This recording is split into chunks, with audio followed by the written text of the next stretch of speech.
about the procedure in case of a fire alarm. A fire drill is not due to take place, therefore if the alarm sounds,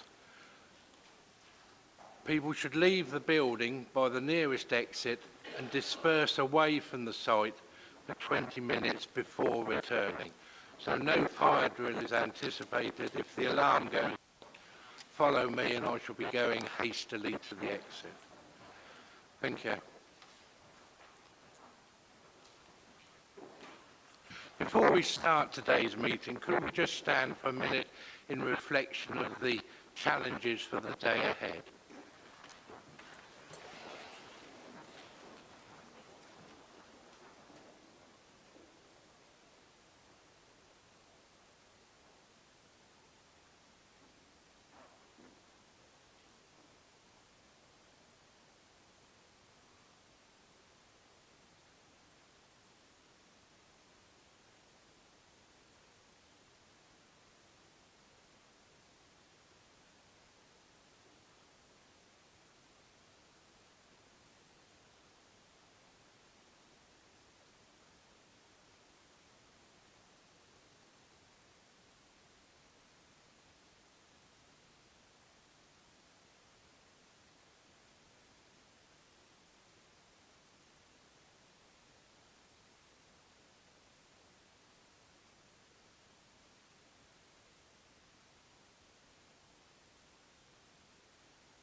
Sorry, the mic's my microphone. I can't get my hearing thing sorted. It's plugging in. I can't hear. I've got problems with my ears. Is that better? Can you hear me?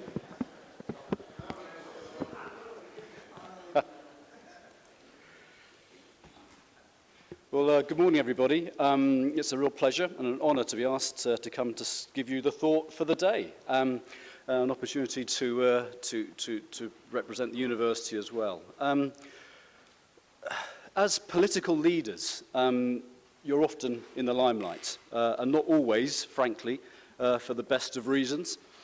In a 2017 Ipsos Mori poll, politicians were rated as the UK's most dishonest profession, coming last behind bankers and the inevitable estate agents. So given this, it takes courage to commit. It takes courage to commit publicly to an idea or a set of values in a climate, as we watch on TV, dominated by hostility, served up 24/7 by unaccountable keyboard warriors venting their spleens on social media, or worse still, meddling journalists asking difficult questions, with both eyes set on accentuating the negative. And arguably, NCC has had perhaps some of the worst of it, with events over the past 24 months playing into the hands of cynics and naysayers. And it can't have been easy to be told, as politicians and councillors, by outsiders, that as elected representatives, things need to change and quickly. Ronald Reagan famously said, "The 9 most terrifying words in the English language are, 'I'm from the government and I'm here to help.'" I expect some of you are savouring that advice presently. And with the uncertainty caused by the forthcoming election, future governance structure of the county may seem less, not more certain than it was even a few weeks ago. Now, does that mean we should be disheartened? Well, I say no. Because of these setbacks and frustrations, your roles become more important, not less. They become more significant in delivering the sustained leadership the county needs to get fully back on track. Now, it may not always seem like it from where you're sat, but the political role and responsibilities you collectively shoulder are not a curse, they're a privilege. You should be glad that you have the opportunity to change people's lives for the better and not forget that important point that you're here to serve the people of Northamptonshire, and you're doing, by the way, a great job. At University of Northampton, we call this change-making. Ideas or actions that create positive social impact on the constituents and the communities that we serve. And to that end, the University of Northampton has a duty to stand by you as both supporter and friend in these challenging times. To some, just like politicians, universities can appear remote and detached, without significance and lacking value. But in both spheres, nothing could be further from the truth. So in the last 5 years, the university has graduated over 2,000 adult and children's nurses and midwives, over 2,000. Over 2,500 teachers, now working locally in our hospitals and schools. And as with politics, these achievements proceed pretty much without fanfare until, of course, something goes wrong.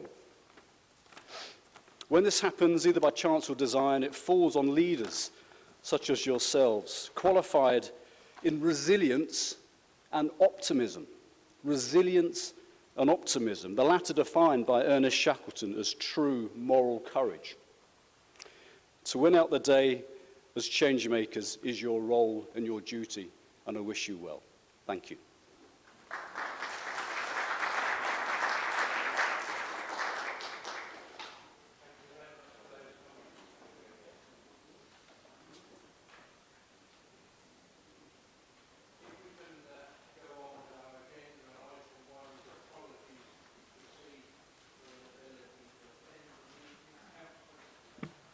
Thank you, Mr. Chairman. I have apologies from my group. Councillor Fiona Baker, who's representing the NCC at the Social Care Conference, Pinder Chauhan, Michael Clark, Annabel D. Capel-Brook, Jonathan Eakins, Martin Griffiths, Andy Mercer, Christina Smith-Haynes, and Victoria Perry will be joining us just after 11 o'clock. That's it. Thank you, Mr. Chairman. Apologies from Councillor Brookfield and Councillor Eales. Councillor Hales.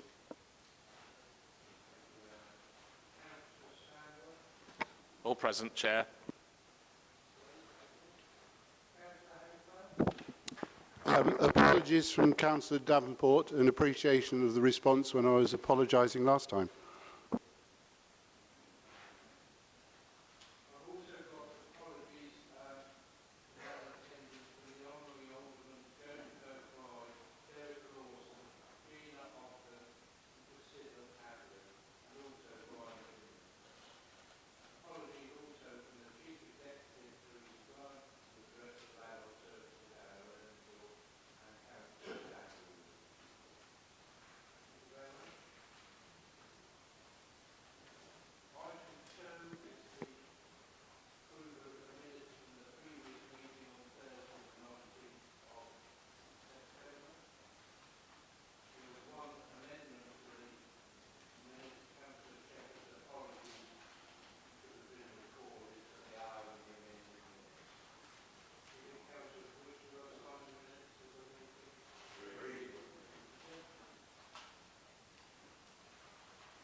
I've asked the monitoring office if I need to declare an interest because I'm a foster carer for the county now.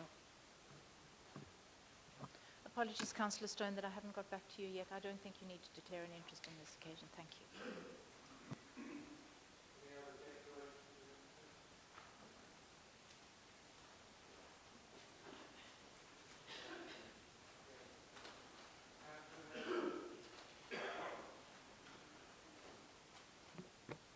I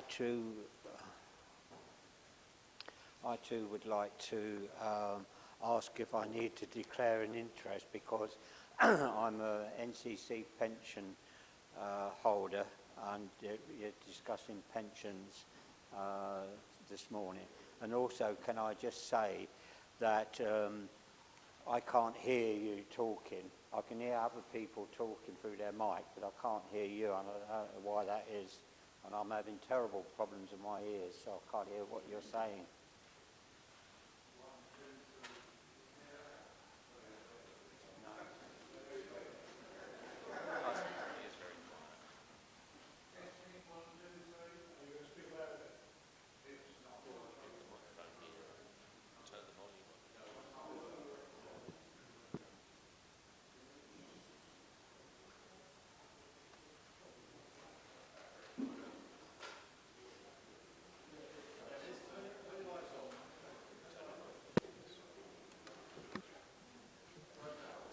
So Councillor Meredith, while the Chair is trying to fix his mic, I just want to say thank you very much, but you won't need to declare an interest for being a member of the pension fund. Thank you. That's it. Is that better now? Okay, good. No, not at all. No, it's good that you're interested in hearing from me, yeah. Item 4, Chairman's announcements. And to start off, it's my sad duty to tell you that Brian Hoare died a few days ago. And Brian Hoare has been a county councillor, or was a county councillor, between 2005 and 2009, representing the Abingdon division. He served as the leader of the Liberal Democrat group and the minor opposition between 2007 and 2009. Brian was also a member of the Enterprise Scrutiny Committee and the Audit Committee. He was a member of Northampton Borough Council and was leader of the Borough Council between 2009 and 2010. Brian was also a governor at Stimson Avenue Primary School. And I think a lot of us would remember Brian, and I remember sitting in lots of meetings when he glared at me on various occasions. Can I start off by asking Councillor Meredith to say a few words in respect? Thank you. Thank you, Mr. Chairman. It is a very sad occasion for us as Liberal Democrats. Brian was a stalwart of the Liberal Democrats, and he was a Liberal Democrat through and through. Brian was a very, very brave man.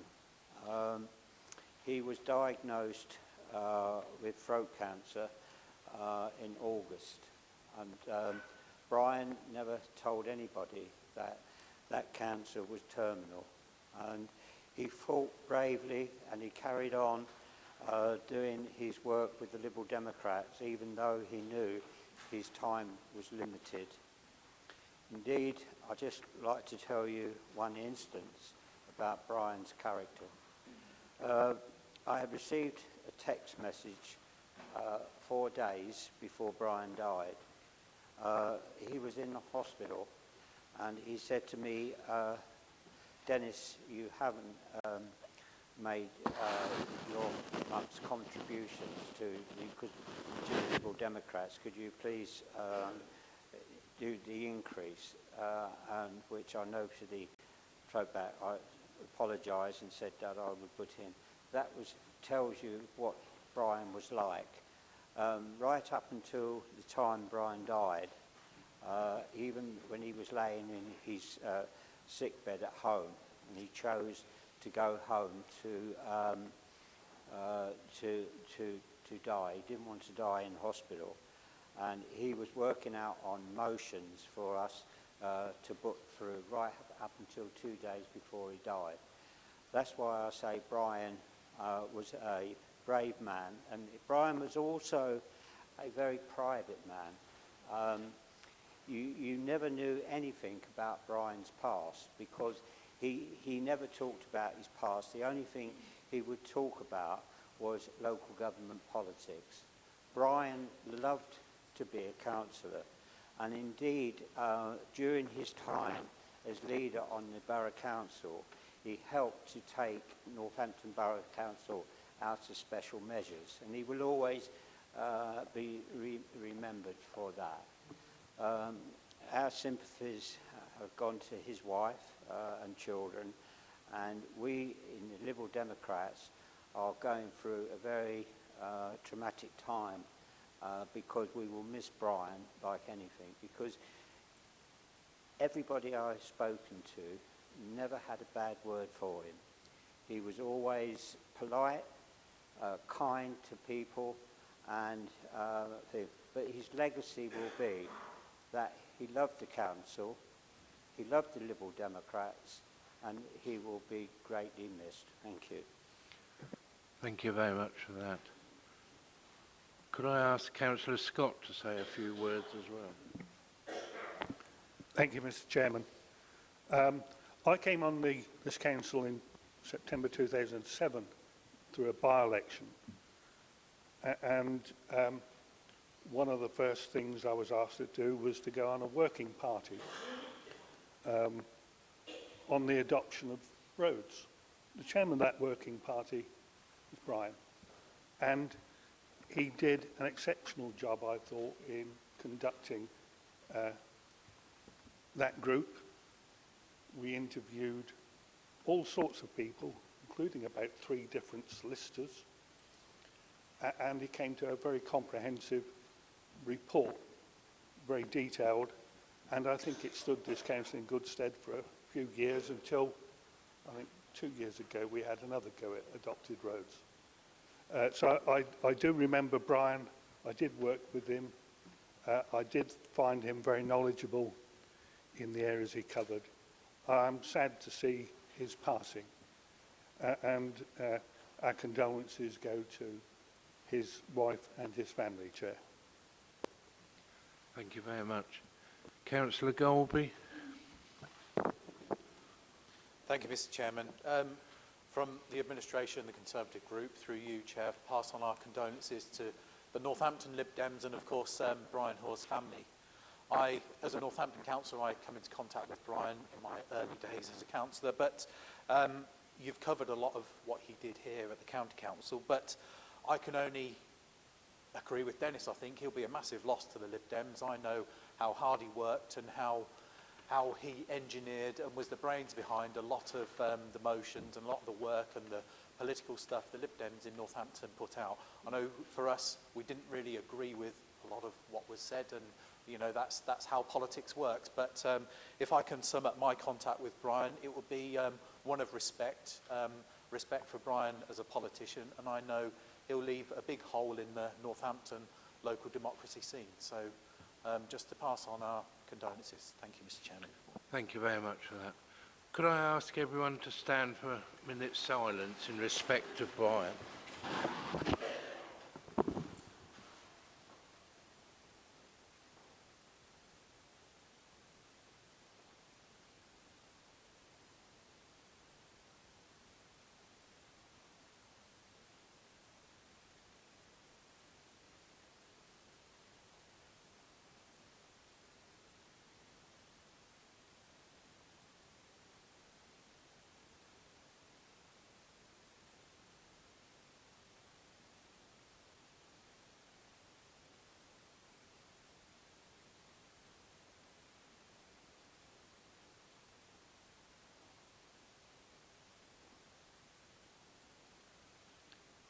Thank you very much. Thank you.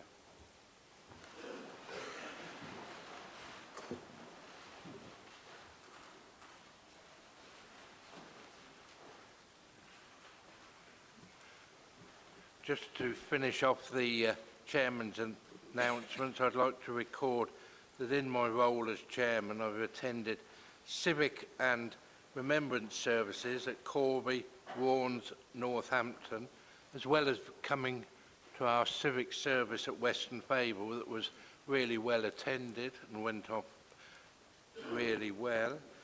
I've also attended civic balls at Corby, Kettering and Northampton, and look forward to a range of future events, including RAF Alconbury, in the coming 2 months. Thank you for that. And that takes us up to petitions. Item 6. We've got one petition today from Western Fable Village Residents Association, and the petition is going to be introduced to us by their chairman, Martin Brown. So if you could come down, Martin, and tell us about the petition that you're submitting today. Thank you.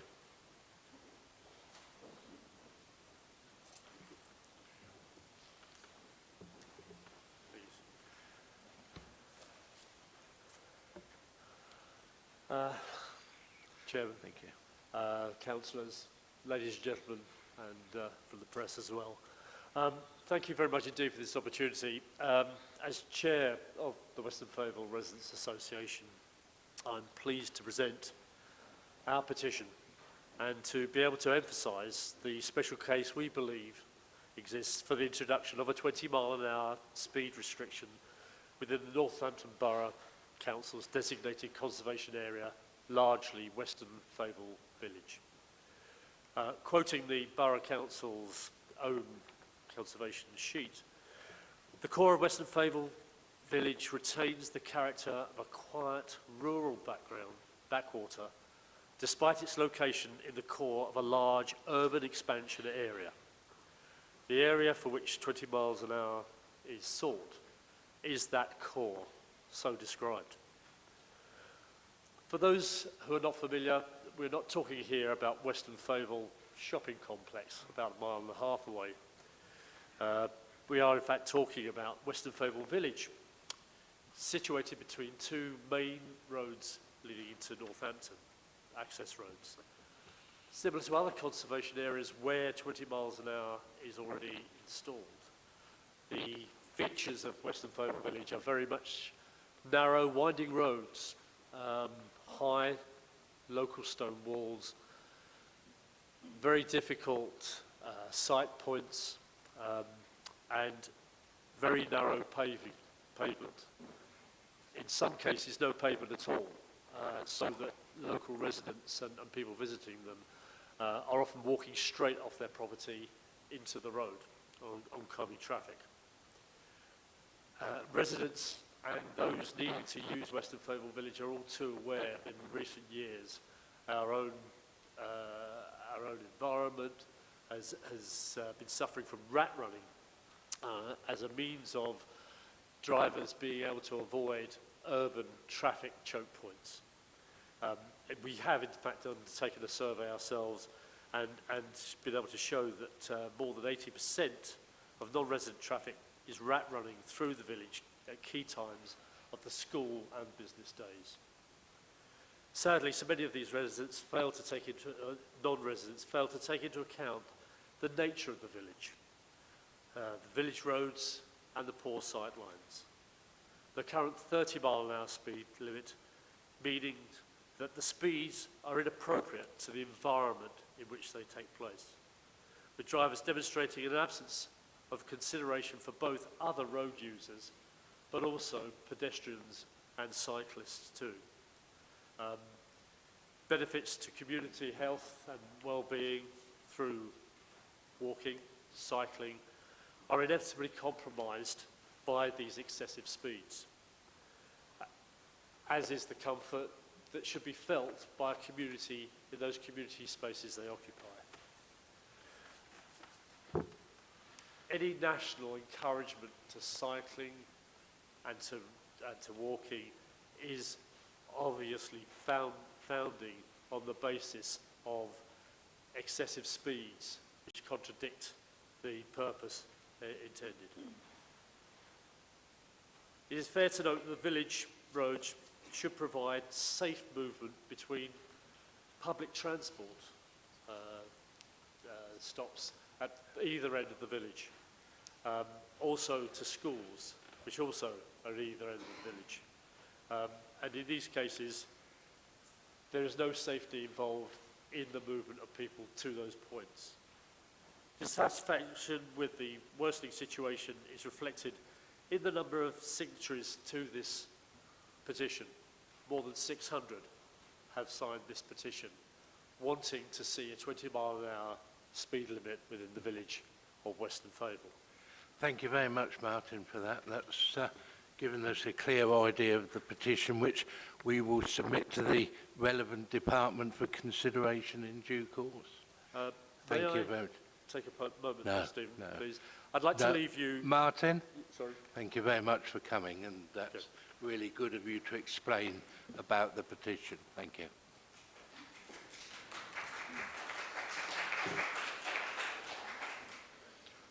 That takes us on to item number 7, opposition priority business.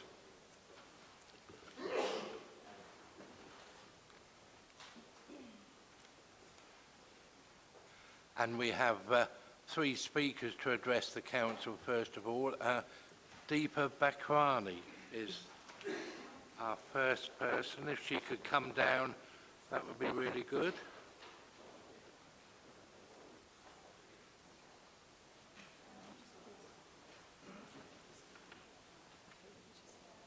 Oh, sorry, Councillor Roy. My understanding is that they went to the wrong venue. They went to One Angel Square and they're walking on the way up here now. That applies to all 3 of them, does it?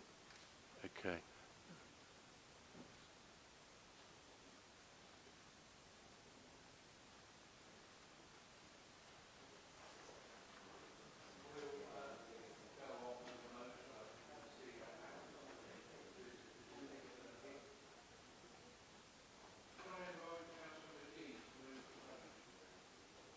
Thank you, Chair.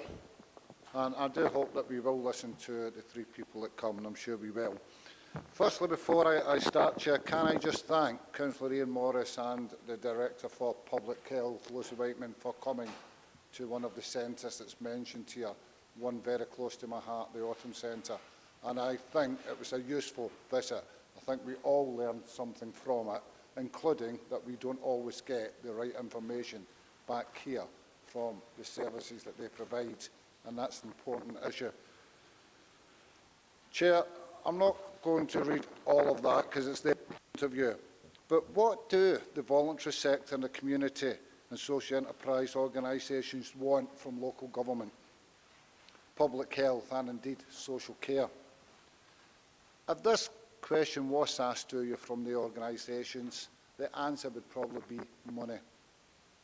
Money that you don't have. That's what the answer would be from most of the organisations that they ask this question to. The voluntary sector manages really, really well with the little money that they've got. They help bring in funding from other areas. They get volunteers in, they work with businesses and the local communities. They provide the preventative services that we, in most instances, nowadays can't afford. But, Chair, all organisations working in health and social care, whether statutory, private or not-for-profit, need money to run. The difference between the statutory organisations and the voluntary organisations is not really the need for money, it's who has that money. And typically, it's local government that have that money, or the public sector that have that money.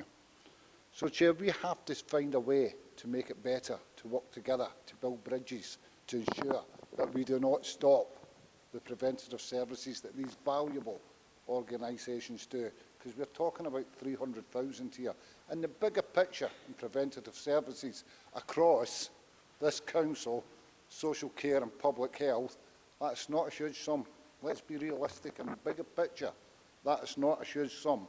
But that little bit of money makes a huge difference to the people in our communities, the older people, the disabled people, the people that are going to these centres on a daily basis. Stops them going into hospital, stops them going to the doctors, stops them with mental health problems. This is absolutely a vital motion, and I make no apologies for bringing this now. This is not political. This is the right thing to do. We know that, Chair. And the most tangible way to do that is to use our strengths. How do we try and sort that? And that's to use our strengths that we have as a council together. Because you're the politicians. You just make the decisions here, not the officers. They advise us, we take that on board, and then we make up our mind with the evidence that we have and the advice that we're given. But what we do have is a great opportunity. The Director for Public Health works half here and half with the CCGs, the clinical commissioning groups.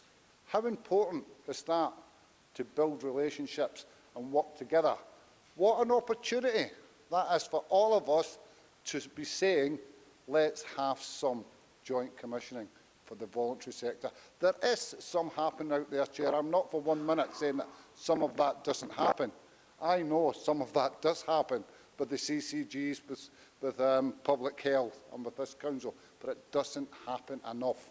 And for the sake of 300,000 here, we can make a huge, huge difference to these organisations. The organisations themselves know they have to move forward, change and do things different as time moves on. We know that happens too, Chair. But with these three organisations working together, the public health, the CCGs and social care, we could set up a legacy. We've got a bad legacy when we close here and we move into the two unitaries. We've not left a great legacy. So let's leave one. As a whole council, let's leave a good legacy and agree to find that 300,000, keep it at that level, working together with the three organisations that I've mentioned. We can do that, and that will leave a good legacy, and people will remember that. Thank you, Chair.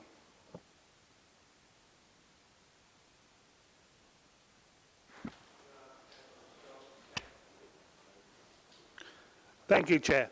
And I have pleasure in seconding this motion. It's a motion I think all councillors should be supporting, because it's supporting people in need within their communities. But the main area I want to concentrate in my contribution is in talking about the sort of models that we as a council have said we want to bring about. And the one that's been quoted in principled terms has been the Manchester model. And one of the prominent councils in that area is Wigan Council. And you may have heard me speak about it on a number of occasions since we visited Wigan about 4 years ago. They have a system where they've created hubs within their communities, where they've not only brought together people who, like in the Autumn Centre, who deal with and train people in how to deal with autism, but they also bring together the community in terms of clubs where elderly people go along. It's mainly elderly people, there are some young, but mainly go along and get involved in the things that interest them. Or there may be people that take those clubs because of the skills they have or have had in their working life.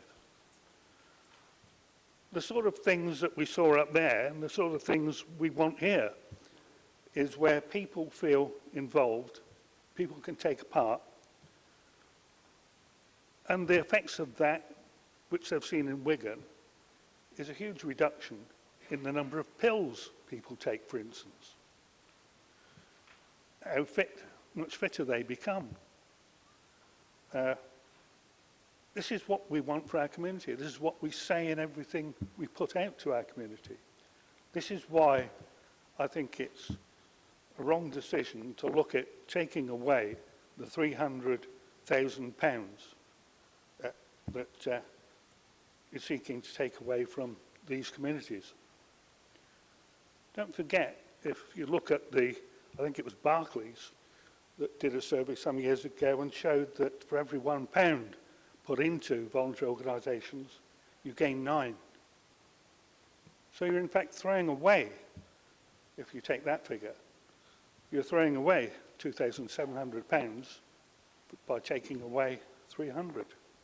Look at the value that would give us in all our communities.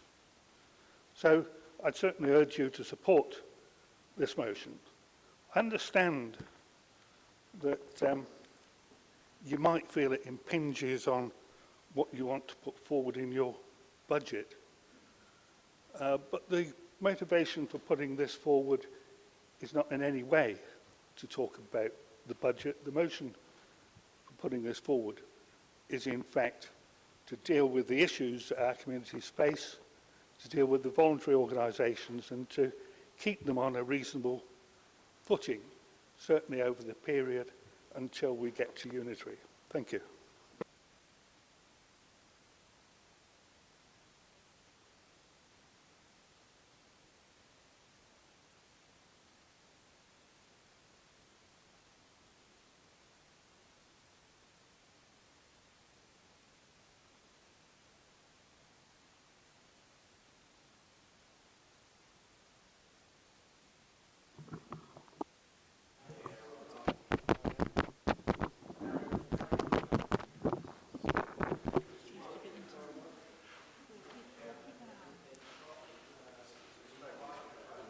Thanks, Andre. Yeah. Does that work all right?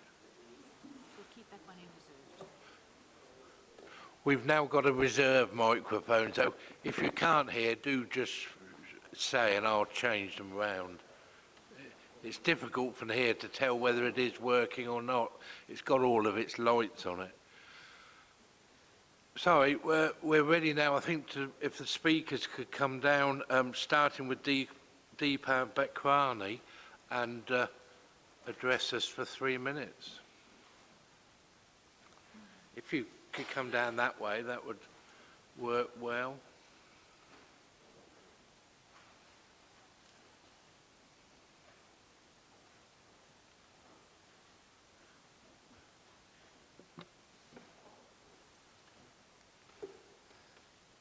Thank you.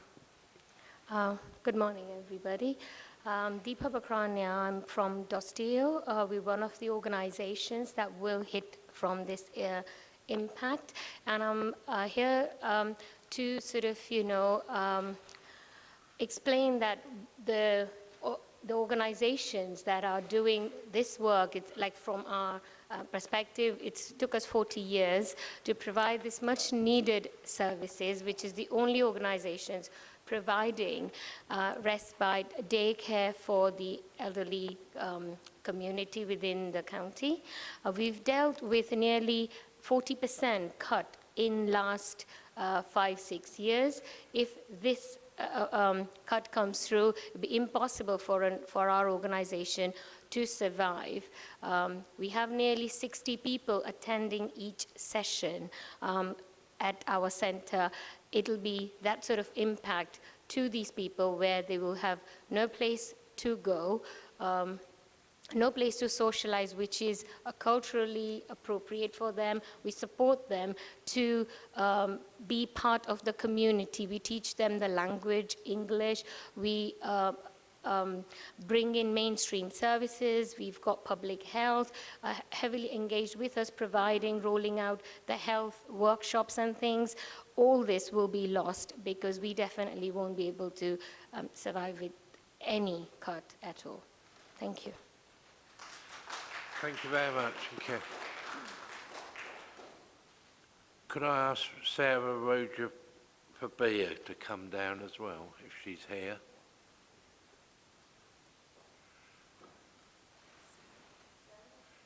Sarah?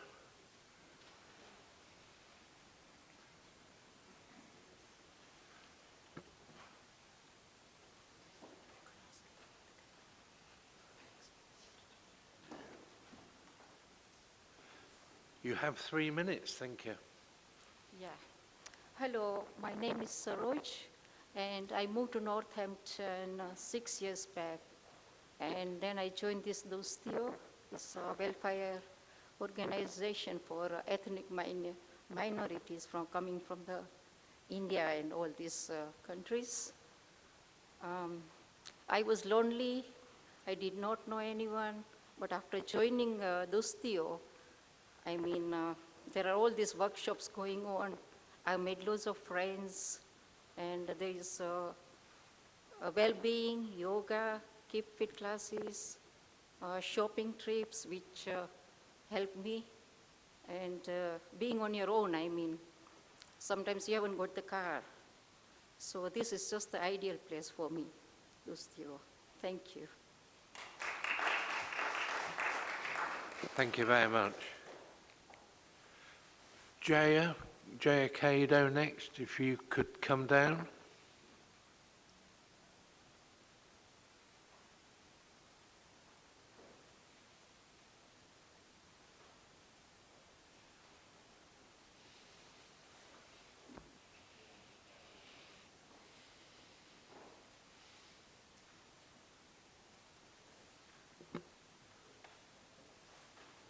Thank you for coming. You have 3 minutes as well. Hello, my name is Jaya. I belong to Dostio group. I've been there for a long time, and I enjoy being there because I've got bad health, and I can't go out and things like that, and that they provide me a bus to go there, and I enjoy going there, and it helps my depression and everything. But people can't think that how we feel, because there are lots of older women than me, and they can't go anywhere, and they're lonely and depressed. If they close our place, we don't have anywhere else to go, and it will cost National Health more money than what they're paying now. It will be really depressing if they close down. Nobody will be happy. That's all. Great. Thank you very much for that insight.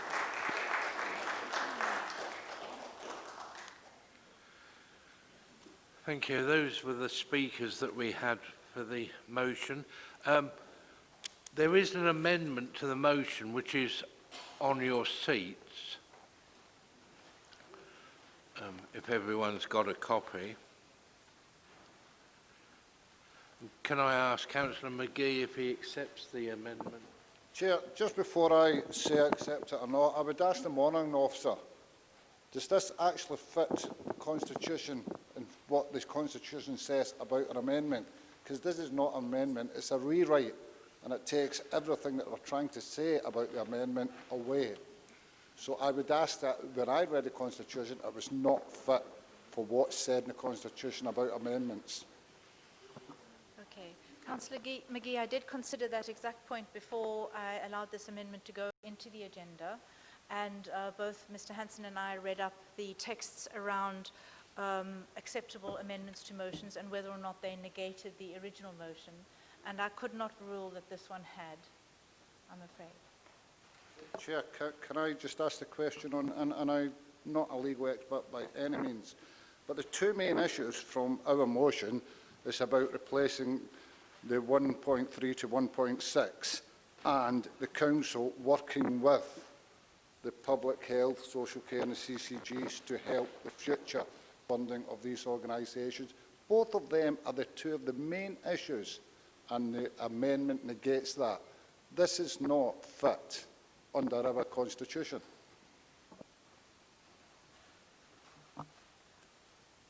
Through you, Chair. Yes. I felt that overall the spirit of the amendment was still there, and that it didn't negate the entirety of the amendment. I do think this is something that's open to a view, but unfortunately that was my considered reasoning. Chair, therefore, I've asked the Monitor Officer's view, and I disagree with the Monitor Officer with full respect to her, but I totally disagree that my view is it negates the whole amendment, but we do not accept an amendment coming that negates everything that we're trying to put across. Okay, thank you very much for that. So the position is that the amendment isn't accepted, so I call upon Councillor Morris, who's going to move the amendment. Thank you, Chair. I'm very happy to move this amendment, and perhaps I can help our colleagues on the opposition to understand the reason for the amendment and perhaps help them to come along with us on the amendment. The reason for the amendment is not that we don't agree with the spirit necessarily of what they were saying, which is why I think the monitoring officer agreed with the amendment. It's that there are some inaccuracies in that motion, which we feel we put right by amending it. Can I start by saying that public health, all of us here on all sides of the council chamber and the administration are very supportive of the services provided by the voluntary and community sector in this county. It's wrong to say that we're not supportive of that, and I'll go on to explain why. One of the problems with this is that people don't really understand the contract very well. There's been a 3-year contract with Consortia, who are the lead contractor on this, so all the providers are under the umbrella of Consortia, and therefore it's up to Consortia how they run that contract.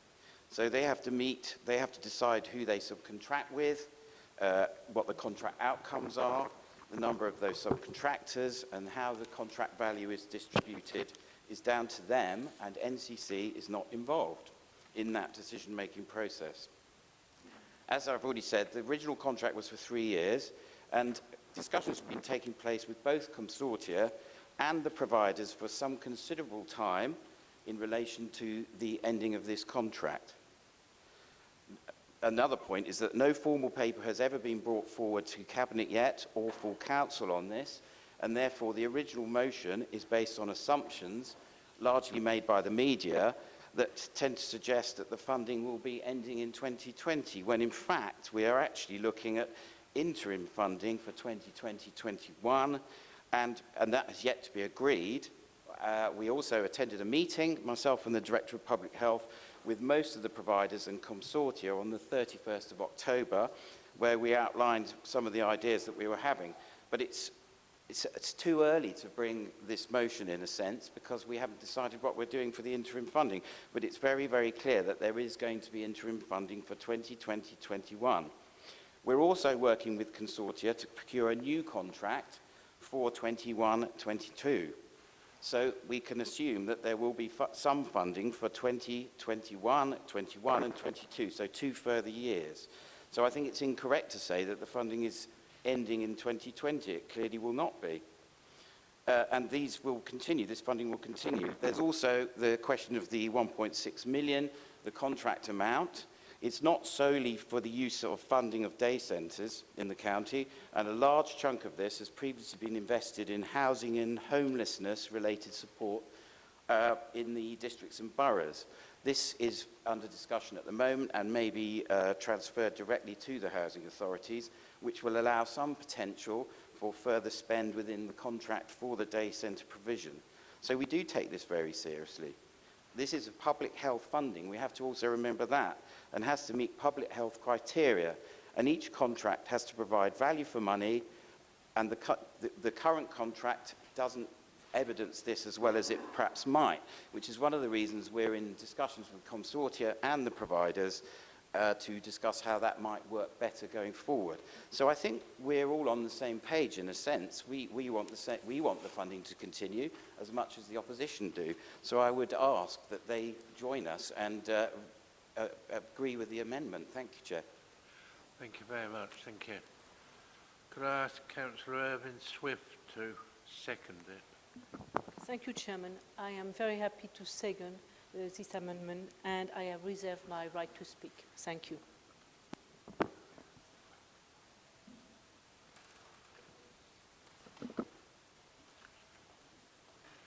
Thank you very much. Thank you. I think we're ready now to discuss the amendment, and lots of people have been guiding me in that direction. Councillor McGee. Thank you, Chair. I'm listening to what Councillor Morris has said, and I wish we were all singing from the same hymn sheet. But some of the words do worry me. Not that we distrust, as someone said earlier this morning, politicians, because I am one myself. But when Councillor Morris says interim funding, is that at the same level? They can't say. If that was at the same level, and then we could all vote together. That won't be at the same level. It will be a cut. That's the difference, and that's why this amendment does not fit the Constitution. And I make no apologies for raising that issue. So, if it was at the same level, if we were working together, and then we could seriously support this amendment. We can't support it in that way. And if you're saying it's just consortia and it's their responsibility, why is the council, the director, yourself and others, meeting with all the providers? Because we know it's all about the providers.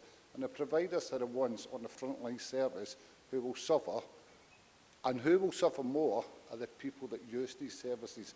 So we end up back at the doctors. They'll end up back in a hospital. They'll end up back using our services. So this is not, unfortunately, something that we can join together. I wish it was. I really, really wish it was we could join together on this. If you say to me during the next year, till we finish here and move on to the unitaries, that it would be at the same level of funding, and then I'll happily put my hand up and support you. You promise me that, and I will support you. Thank you very much. Thank you. Councillor Stone, did you want to speak? We're speaking to the amendment, by the way, just to make sure everyone's clear.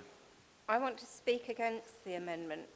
Thank you very much, Chair. And it's because I've got a real concern about the situation we're creating going into unitary. It seems to me that if, and it still is an if, we do go into a unitary position, it is in our interests as politicians, but in our interest as members of the community, it's in the interest of our communities to make sure that our voluntary sector organisations, our voluntary sector partners are in a really strong and healthy position. And my fear is that with repeated cuts, and this is a small amount of money we're looking at, 20% I think it is, of that 1.6 million, it is proposed to be cut.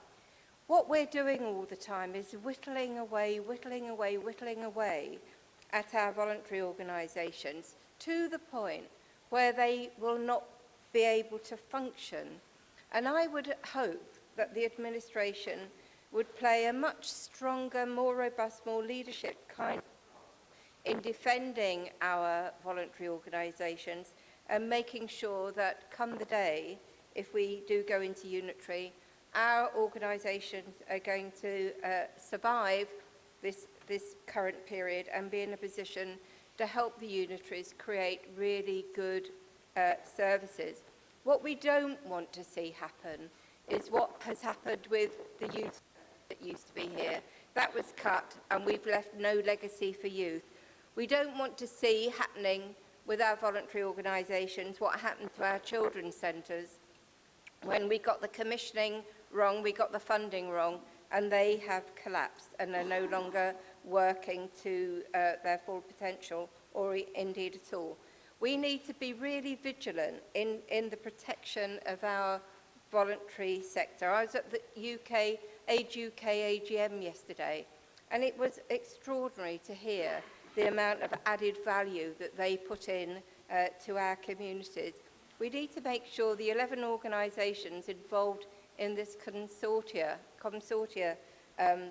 contract survive this period, but do more than that, that they come out the other end looking towards unitary in a really healthy situation.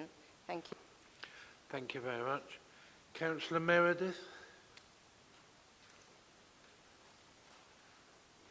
Thank you, Mr. Chairman. When we started a new council, and we had a lot of new Conservatives join the council, I thought there would be a change. I really thought there would be a change. I thought because there are a lot of young people join the Conservatives and come on this council, that they would be sympathetic to some of the motions that are put through. I can't support this motion, this amendment, Mr. Chairman, because it's not clear. It's not clear. It's all figures and facts, but it's not clear is what is going to happen. And I think I want to speak on this motion later, because of that, you know, that motion is quite good. But this amendment is a typical Conservative amendment. It's to try to hoodwink everybody into that. Well, the Conservatives, we're a great bunch of people. We're bringing this council into stability. And it's to try to get it. So I say to all the new Conservatives, tell your leaders to get knotted. Thank you. Councillor Golby. Yeah, thank you, Mr. Chairman. I wasn't going to speak on this because I thought Councillor Morris did a very good job of actually talking about what the facts are, what the situation is with the journey around where we are with this contract. But some of the stuff that I've heard from the opposition is just totally wrong, basically. Let's just remind ourselves, we're having this conversation because the contract is up for renewal. As Councillor Morris very carefully articulated, we're in a delicate situation. Yes, we are. We, of course, support and understand the value the voluntary sector plays in the whole grand scheme of the fabric of Northamptonshire, and indeed, we all know the importance they will play as we move forward when we talk about things like health integration and the value of the work that they can deliver in communities. But what we've heard today is the reasons why we're in the position we are now, where we are on the journey, and to talk about, you know, Councillor Meredith, it's just conjecture, and I don't really want to say this, but this motion shouldn't have come today because it's too early, and to me it reads that it's an opportunity for the Labour group to use this as a platform to make political points. So all to me it does is serve to whip up uncertainty around some groups that are dependent on this. We agree, you know, we've got to work very carefully with them. That's what we're doing. But support our amendment, opposition members, because it's the right thing to do. And you can stay briefed as with us through Councillor Morris on where we are with this journey. Thank you, Mr. Chairman.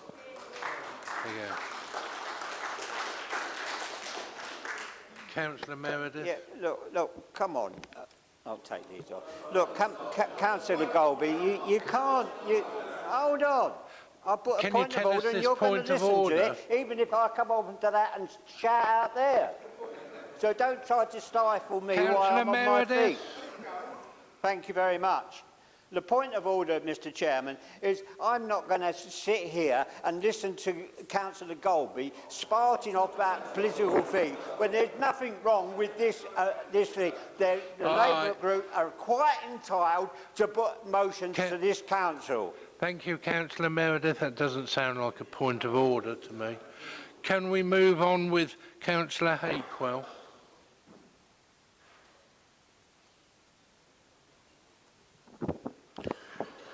Thank you, Chairman.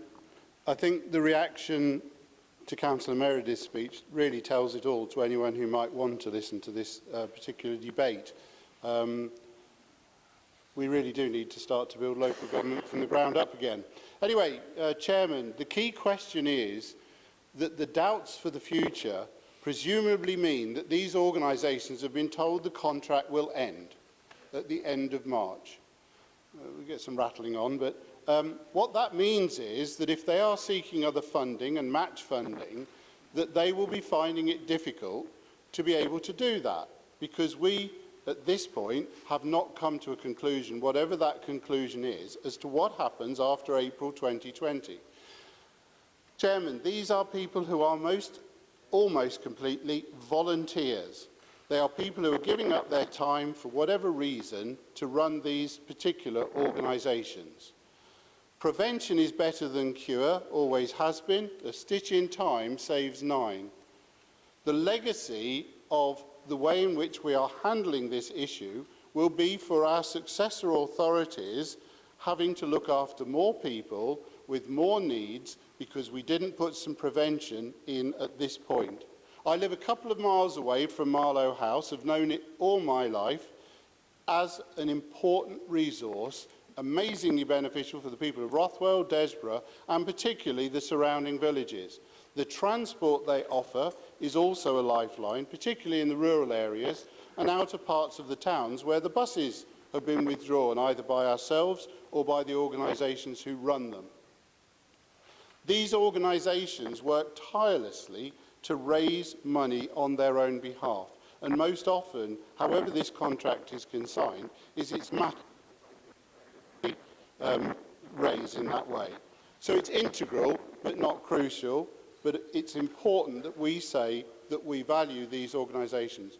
To talk about the journey and all these different words, really, I wonder the people who might be listening who benefit will think what we actually do here in our days having these particular debates. This contract has been up for renewal for 3 years. We are but about 3 months away from telling these organisations we don't quite know what we're doing, just like the past. What we should be doing and should have been doing is to make this clear some months ago so that those organisations can plan for their future. They will be sitting there wondering how they move forward. That is why I will not support this particular motion. Thank you, Councillor Hakewell. Councillor Stamber. Thank you, Chair. So when I saw the amendment to the motion yesterday for the first time, I have to say my very first thought was this negates the motion, and I have to say I agree with Councillor McGee on that. You know, I'm no expert, I'll freely admit, it's my opinion, but when someone puts a motion forward that puts forward two very specific things that they have in the motion that will achieve the aims of the motion, and then those things are then taken out by an amendment, I, in my simplistic Liberal Democrat way, can't really see why that does not negate the motion. But, you know, we are where we are, so we'll talk about the amendment. And I welcome the explanation for point 1 in particular and point 2 that Councillor Morris gave us. Puts a little bit more detail to what's in here, but you know, point 2, for instance, asks us to note the proposals for transition funding in 2021 and the procurement of a new contract for 21-22. But Councillor Morris is unable to tell us what those proposals actually are. I don't know how we can note proposals that we don't have sight of, haven't been told about, can be given no details. You know, communication, openness, transparency. If you want to convince people that an amendment is a good idea and you ask them to note some specific things about funding and procurement of future services, tell us what they are. Then you might have some effect. But in the meantime, I'm afraid I can't support the amendment. Thank you. Councillor Roy. So I'm going to start by declaring my interest as chair of the Osio Asian Women and Girls organisation I've been chair of for the last 29 years. I've got 36 years experience of working in the voluntary sector, so I think I know something about this issue. In particular, I want to raise concern about the amendment point 2, the council notes point 2, which also talks about the procurement of a new contract in 2021-22.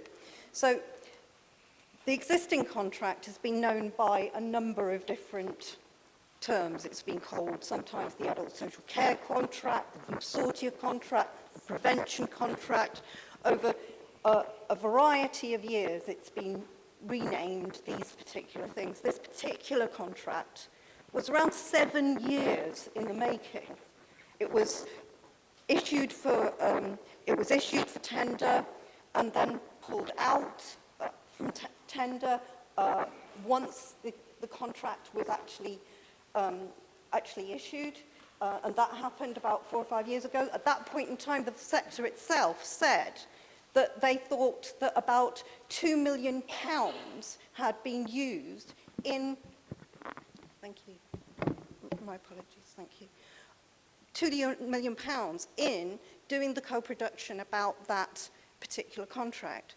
The proposal here, which says we're going to re-tender, we're going to recommission, re-tender, I don't understand, one, I don't understand how much that will cost, and whether that will be a good use of public funds, particularly as this authority is set to wind down. It will be tying in new authorities to other funding. We know, as Councillor Scott said, that there are bigger discussions being had. We're told by the commissioners these discussions around the co-production of social care and health needs to be done in a multi-agency way to give real benefits for our communities. And yet we're going to rush through a tender for the end of the next financial year.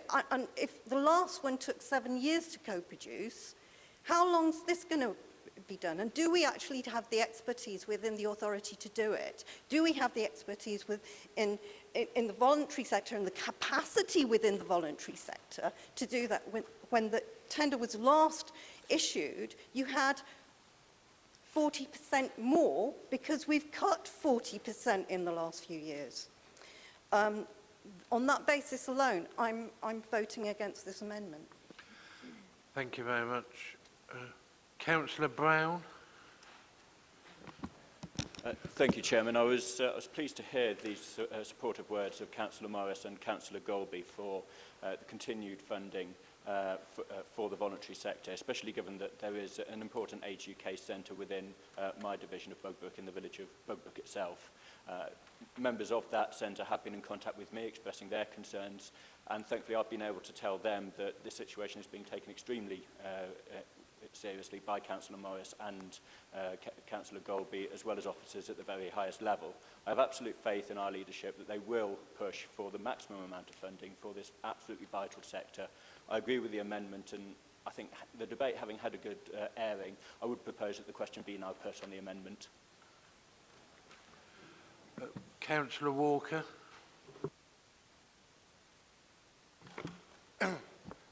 Thank you, Mr. Chairman.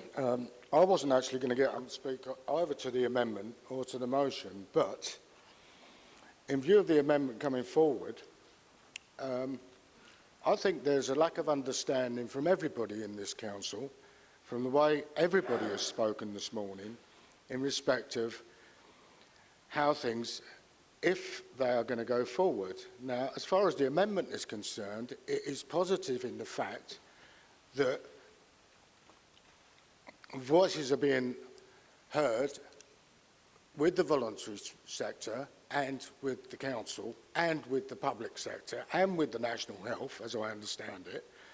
Therefore, if these voices are being heard, the argument I would put against the motion is that, as Councillor McGee started off by saying, he had spoken to Councillor Morris and the head of service for well-being.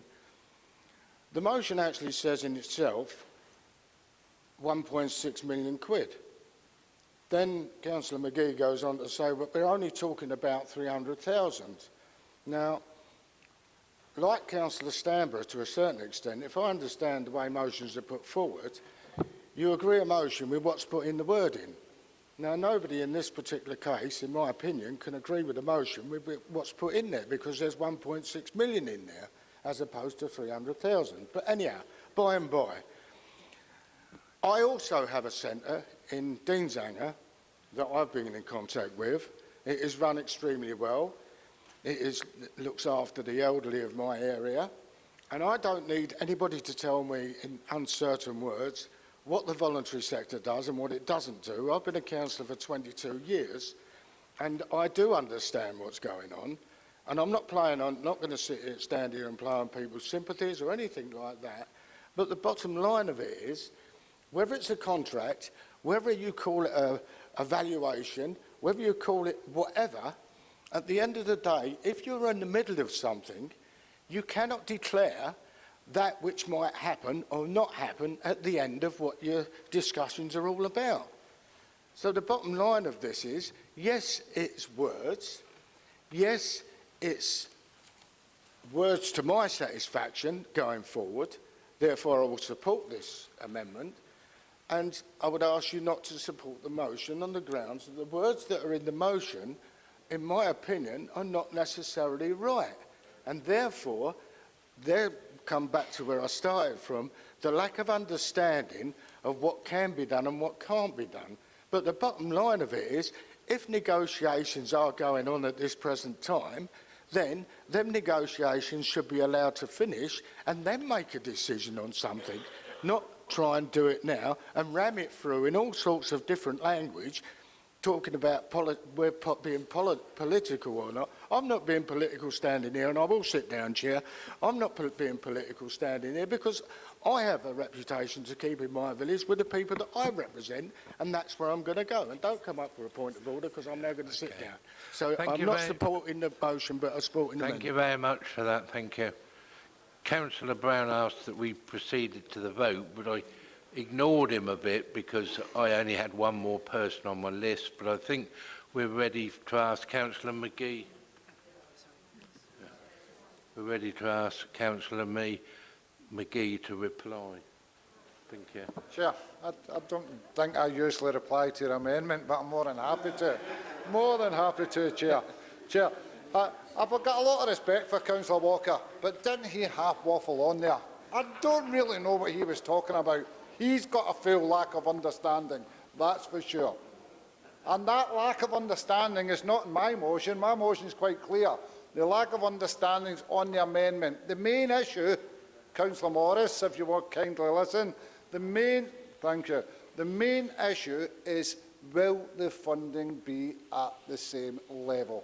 That is the only way we will support your amendment. When you stand up and say to us and the voluntary sector out there who are trying to provide that service, is the funding at the same level? Thank you very much. Councillor Morris, would you like to reply? Yes, thank you, Chair. I mean, I think I did explain quite well what the situation is. And come on here, hang on. I've got the only one that works, I think. Yeah, we could all hear it.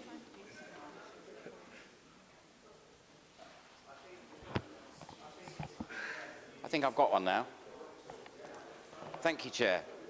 I, of course, welcome everyone's input on the amendment. I'm a little bit stumped as to why they can't support it, but there it is. I think Councillor Golby was very correct in his assumption that this motion has actually come early. No decisions have been made. Councillor Walker rightly said we can't talk about the figures because they haven't been decided yet. I believe we should have more information on that and a paper coming forward to Cabinet in about a month. Perhaps you might want to bring your motion back then and see what happens with it then. But in the meantime, I obviously implore you to support the amendment. I know you're not going to, but I think it stands on its own. I think it stands on its own merits, and I think I explained the situation very well. I'll leave it at that, Chair. Thank you. I think if we move to the vote, that would be good. Thank you, Chair. Thank you. Thank you. Can I ask the Council to vote now? We're voting on the amendment.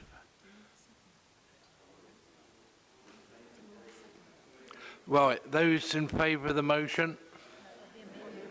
The amendment, yes, that's what I meant. Yeah. Yeah, the amendment we're voting on. Those against? Okay. Thank you, the amendment's passed.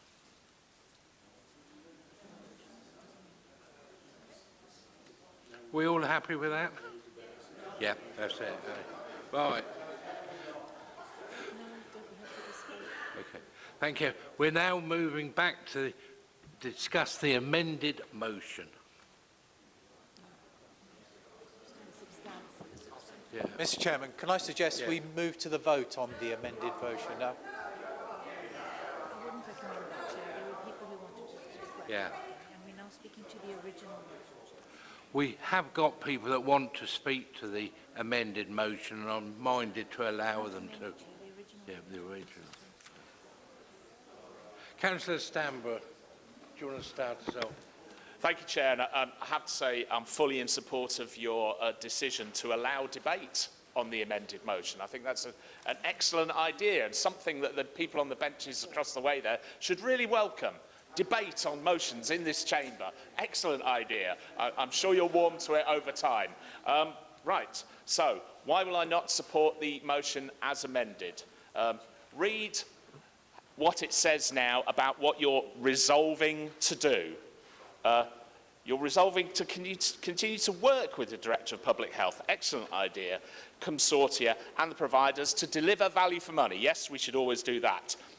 To deliver specific outcomes relevant to the priorities for public health spending and to meet the public health criteria of the spending of public health funds. All fine and worthy. What you're not resolving to do is to put one single penny into achieving those aims. Not one single penny. We've heard that we're being asked to note something, but that's not resolving to do something. So the motion really does not achieve what Councillor McGee wanted you to do, which was to commit funding to continue to deliver these services. So I suggest you vote against your amended motion too. Thank you, Chair. Thank you very much.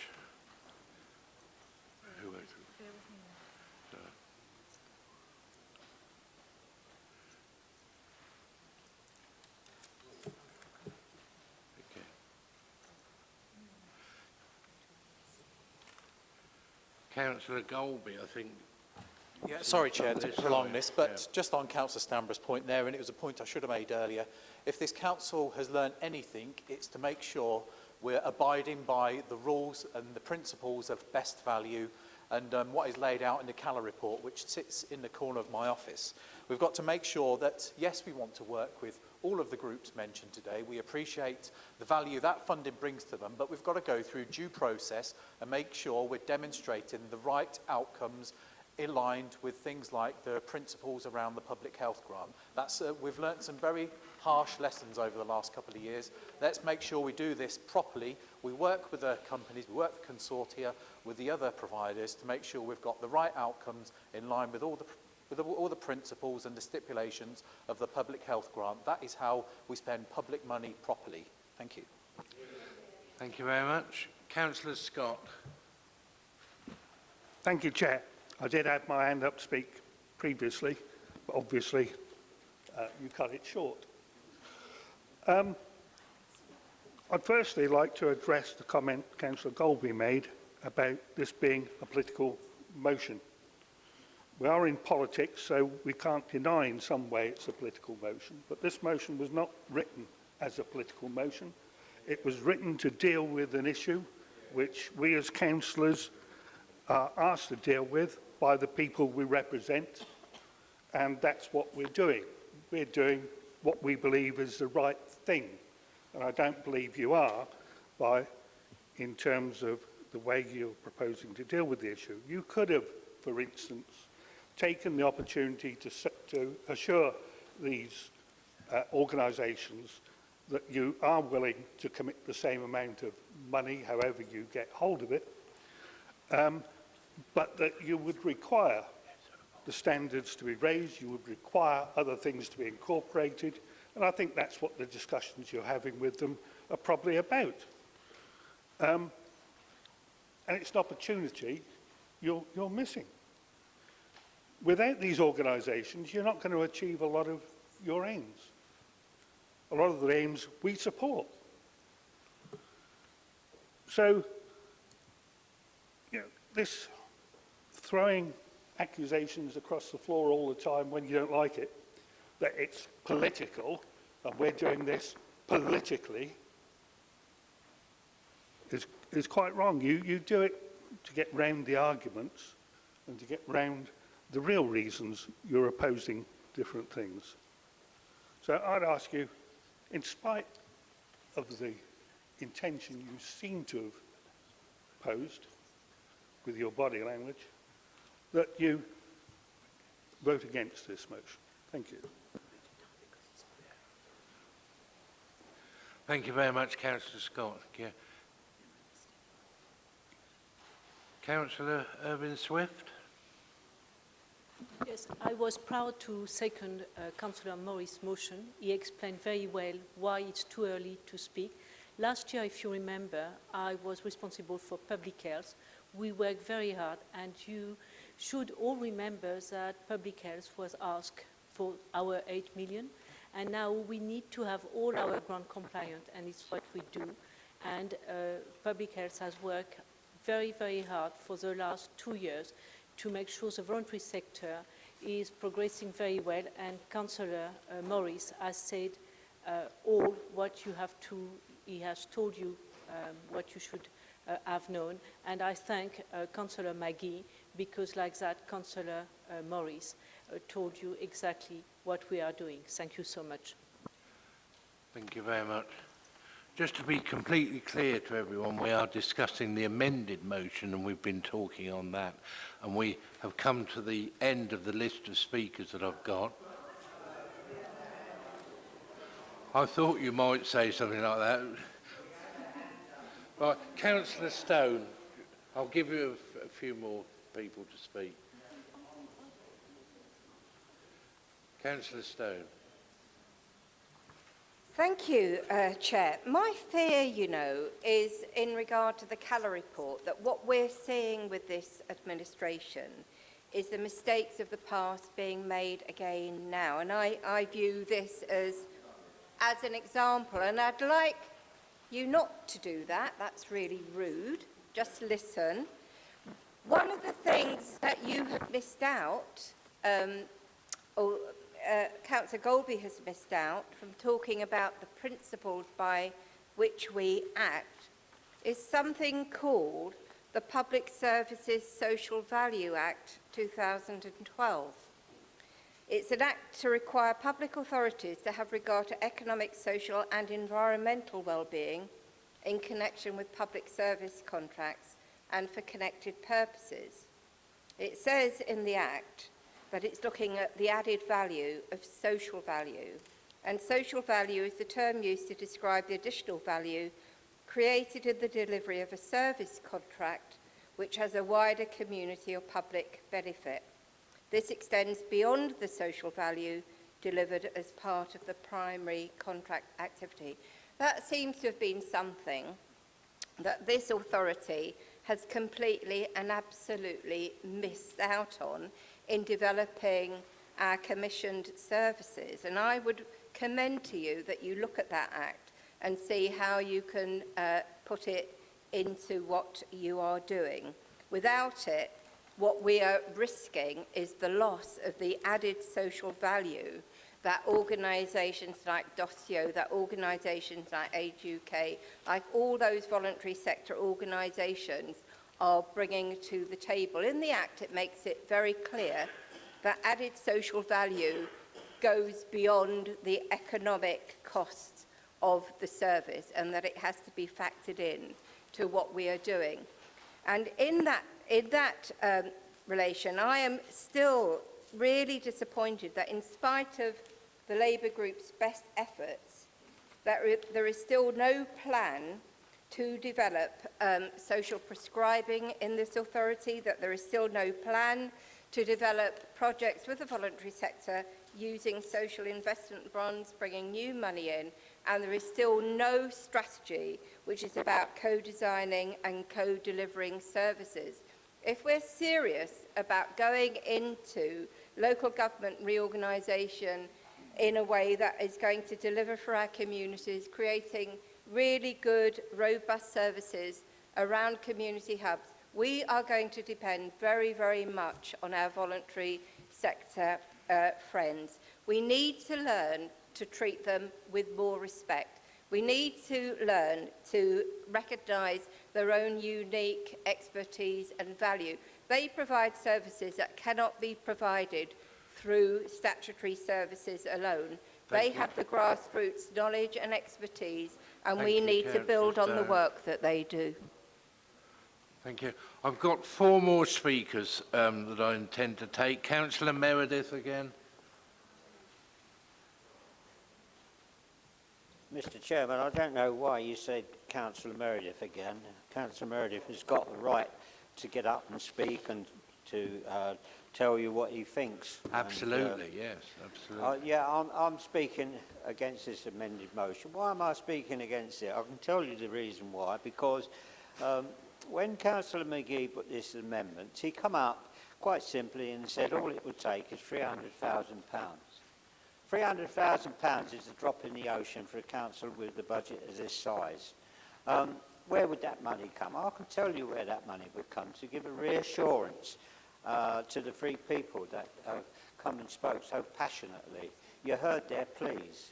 One lady was saying how she relied on the services, that she had depression and it was a place for her to go and visit. Marvellous. To hear that lady speaking, that should have changed your minds and made sure that you was going. Right, where is the £300,000 coming? I'm going to tell you, take it out of reserve, for goodness sake. That's all you've got to do, is go take it out, get your finance officer over there and say, we want £300,000 taken out of reserves, and that would be the end of it, yeah? And so that would be it. So it's a shame, it is a shame that I've got to vote against this motion. Reading, Mr Chairman, through you, reading about the organisations that are going to suffer by your amended motion, all good organisations. What's this council, what's this administration's legacy? And this administration's legacy is cuts to children's services, cuts to adult social services, cuts to the Councillors Empowerment Fund that actually helped voluntary organisations to prosper and to get help. That's your legacy. That's what you're actually doing. And I repeat once again, I can't understand Councillor Aikins and his colleagues who've joined the council this year and now falling into the trap of becoming the nasty party. And that's what you are. You're the nasty party. You're the party that goes cutting, cutting, cutting, cutting. You cut in your last administration, you're cutting in this further administration. Mr Chairman, point of order. Can we put a stop to this utter rubbish and actually get on with voting for this, please? I'm nearly finished, and then you talk can about start some facts, Councillor Meredith. And so Thank you, Councillor Meredith. Sorry, I can't hear you, not without my earphones on. I'm sure you can, yes, I'm sure you can. Yeah. Sorry? I can't hear. Can you finish, please? Oh, sorry, yeah, I will finish. So that's your legacy. That is what you're creating. That's what I should be going out and tell when the unitary elections comes along. Oh, and you'll be pleased that I'm going to re-stand for unitary, so I'm not going to go away. Yeah. I am by nature very tolerant, and I've allowed people to speak at this motion, but I don't think we want too much, thank you, of that sort of thing. And that moves us on to Councillor Strachan, please.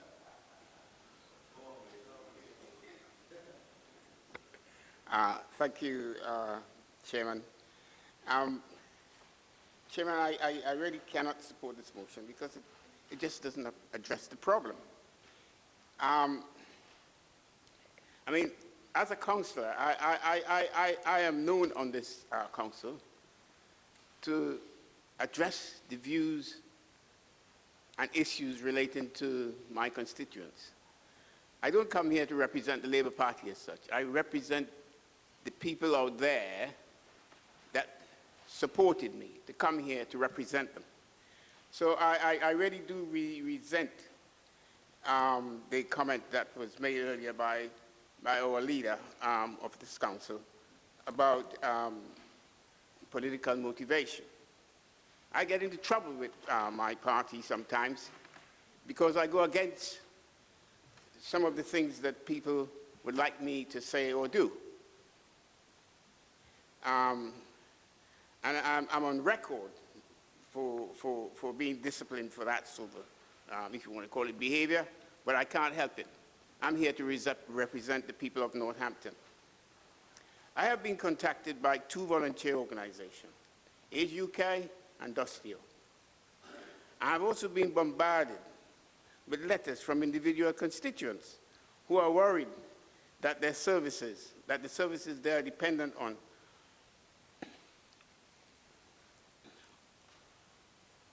or more or less on a daily basis will no longer exist in early 2020. And Chairman, I will just read, I've got here, just for the record, this is not political because these people wrote to me. I've got letters here from individuals I'll just read a little bit from one of them. And it says here, I am one of 3,500 vulnerable people in Northamptonshire losing their services. I am concerned about the survival of Dusteel and 10 other leading volunteer organizations when Northamptonshire County Council ends its public health funding for them in March 2020. No replacement funding has yet been allocated when the 1.6 million social well-being contract ends next March. Services provided by the organization have included a daily care for 1,530 people and 1,846 days of volunteering. Chairman, this isn't political. This is people pleading to keep the organization afloat. Thank you very much And for based that. on Thank that, you. Chairman, I will Your have 3 to... minutes is up, Councillor Yes, Strachan. I cannot support this motion. Thank you. Thank you. Councillor Waters. Thank you, Chairman. Thank you very much. And thank my colleagues on this side of the table for listening so promptly. The point is what I've never heard such a lot of rubbish from this side for many, many months, but they always do, don't they? Now, the point is this, Mr. Chairman. We have a motion in front of us with some information. In my liking, it's not all the information is there, because as the Cabinet members indicated, it's a bit early to get all the information in. But there's one thing that has been missing this morning that the colleagues over here hasn't realised, is that we are not the only body funding the voluntary sector of this county.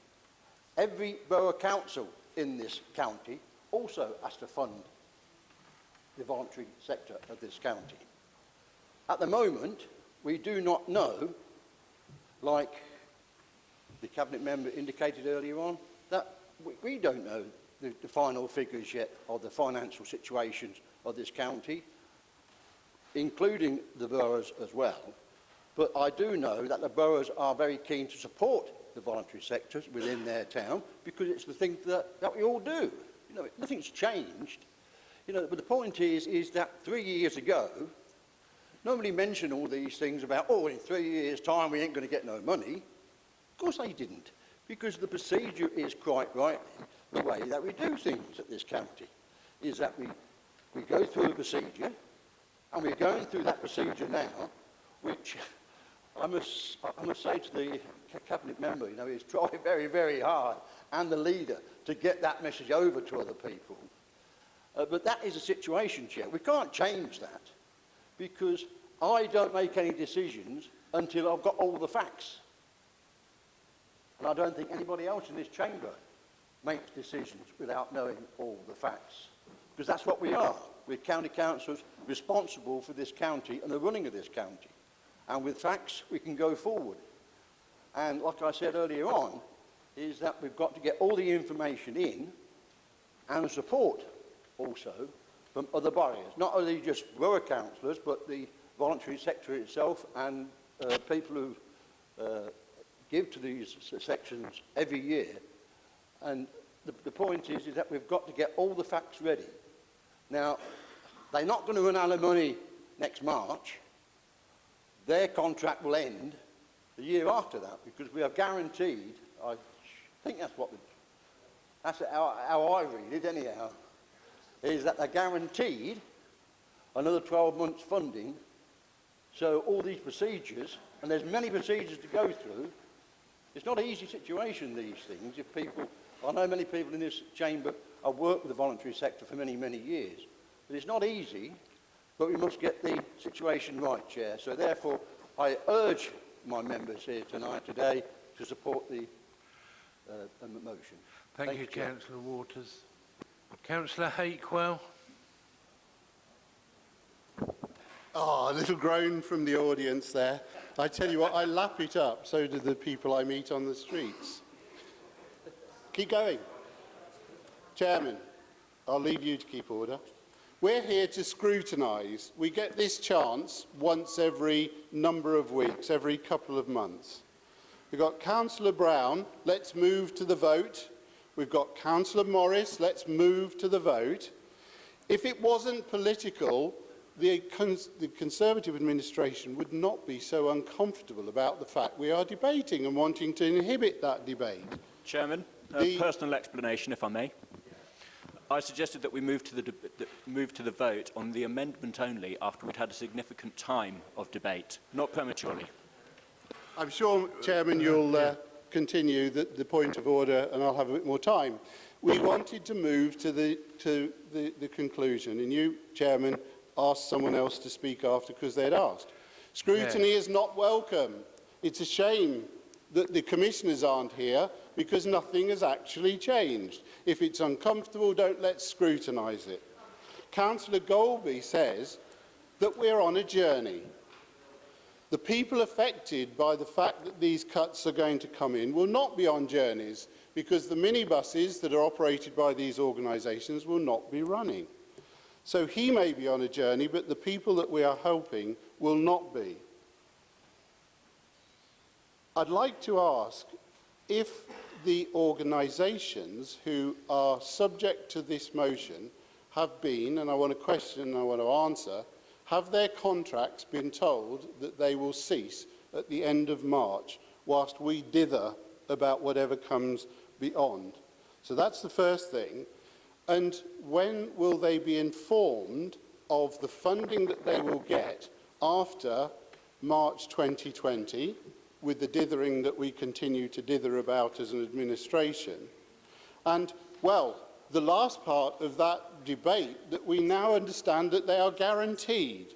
So could we have the facts behind Councillor Waters' guarantee that these organisations will get funding? Because had that guarantee been in place, we would have all saved half an hour, wouldn't we? Because what we're actually talking about here is the doubt that this council is creating for volunteers across this county about what the funding is. So if Councillor Waters is right, and we've now got a guarantee, absolutely brilliant, he'll clearly be voting with us on this one. So, have the contacts been ceased? Have they been told how much funding, and what is the guarantee? Let's have three nice, neat answers to those questions. Thank you very much, Councillor Hakewell. I think we've given this motion a considerable amount of airing, and I think we're at a stage where Councillor McGee ought to reply with his comments. Chair, it would be nice to get some answers, but that's entirely up to you. Chair, I am extremely sorry that Councillor Golby thinks this is political. The Autumn Centre in my constituency, in fact 2 minutes from my house, which I go and visit and sit down and have a cup of tea or a bit of lunch with the people that use it, don't see me as political. They see me as somebody that represents their community. If you want me to get political, I can. A leader that destroyed children's services is now a leader of this council. I can get political, but this is not what it's about. This is about the people receiving services in our communities. So this amendment doesn't tell us if that is going to continue at the level that it does. And I wish that amendment had said that. I don't know what Councillor Waters, I really do think people should be standing for the next election. I know I'm not going to, because you destroyed my belief in local politics by destroying this organisation. That's what you have succeeded at being a nasty party, unfortunately. But perhaps I should re-stand then and keep on the fight and try and stop you destroying our communities.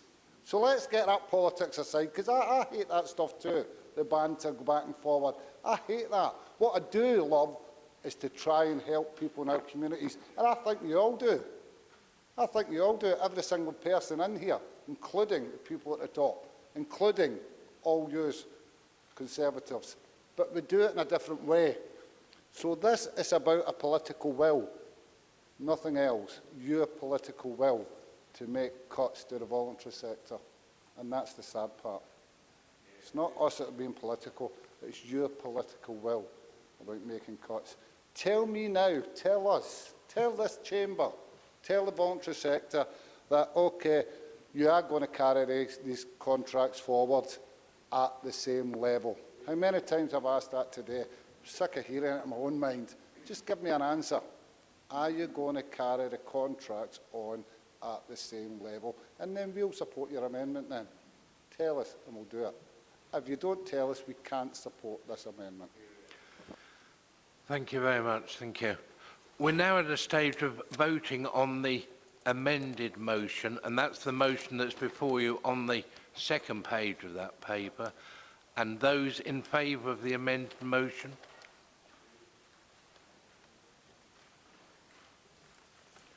Those against? The amended motion is carried. Thank you.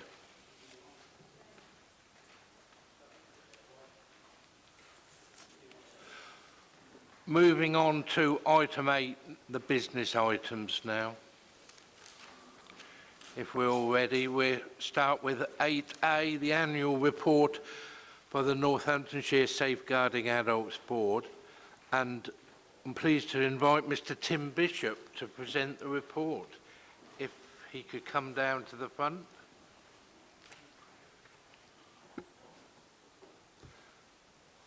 Thank you very much.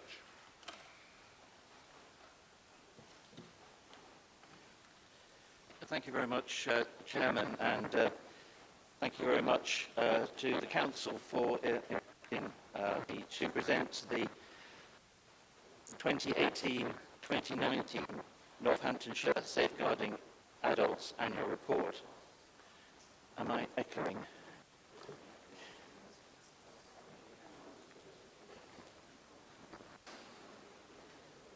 That's all right.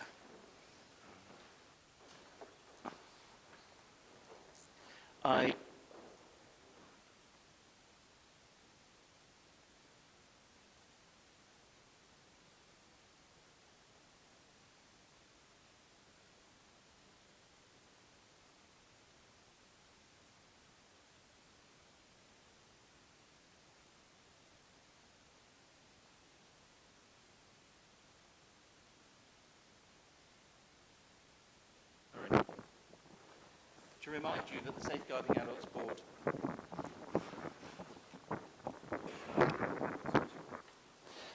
to remind you that the Safeguarding Adults Board have three core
complaints. Third time lucky. Yes, third time lucky indeed. We also continued working with the re-established Modern Slavery and Human Trafficking Working Group. In October 2018, as part of a county-wide exercise, we considered the deaths of homeless people. A further report was presented to the board in January 2019, and the board continues to work on this important area. We reviewed the board governance in January 2019, which resulted in a much smaller strategic board and the agreement to form a new delivery board to focus on operational priorities. Reports from partners can be found from page 7 onwards. On page 10, you'll see some examples of the kind of safeguarding work we have undertaken in Northamptonshire during the year. And on page 11, we report on 2 safeguarding adult reviews which were started during the year. And on page 12, you'll see highlights of safeguarding activity within the county. This is followed by highlights from our strategic plan. The Chief Executive Representative from District and Borough Councils has provided a quarterly update to the board on the progress of the creation of 2 new unitary councils. Throughout the period of this report, the board has continued to seek and has received assurance from Northamptonshire County Council that despite the financial challenges faced by the County Council, safeguarding adults remains a priority. The board has continued to hold all partners to account, and particularly Northamptonshire Adult Social Care, around areas of concern, including staffing levels in the customer centre, pressures faced by the Safeguarding Adults team, and the timeliness of reviews and assessments. The board will continue to seek assurance from all partners that people are working together effectively to safeguard the residents of Northamptonshire. Thank you very much.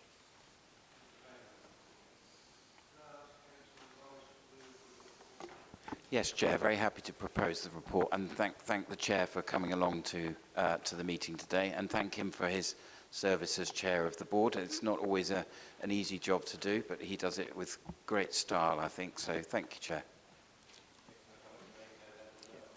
Thank you very much.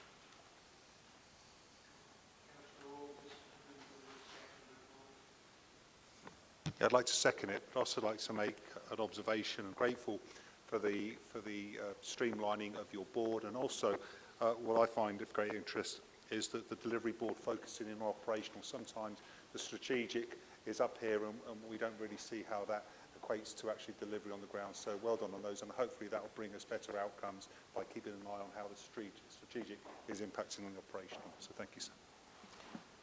Thank you. If I could just pick up on that point very briefly, and just to thank in particularly the county police force who are chairing the delivery group and are very focused. And you're absolutely right. That's the group where the people who are actually doing the work, other than people like me and the people who sit on the partnership board. So we're really, really grateful for the time and commitment of all the people on that group, and we don't underestimate the time and commitment that they have to make. Thank you.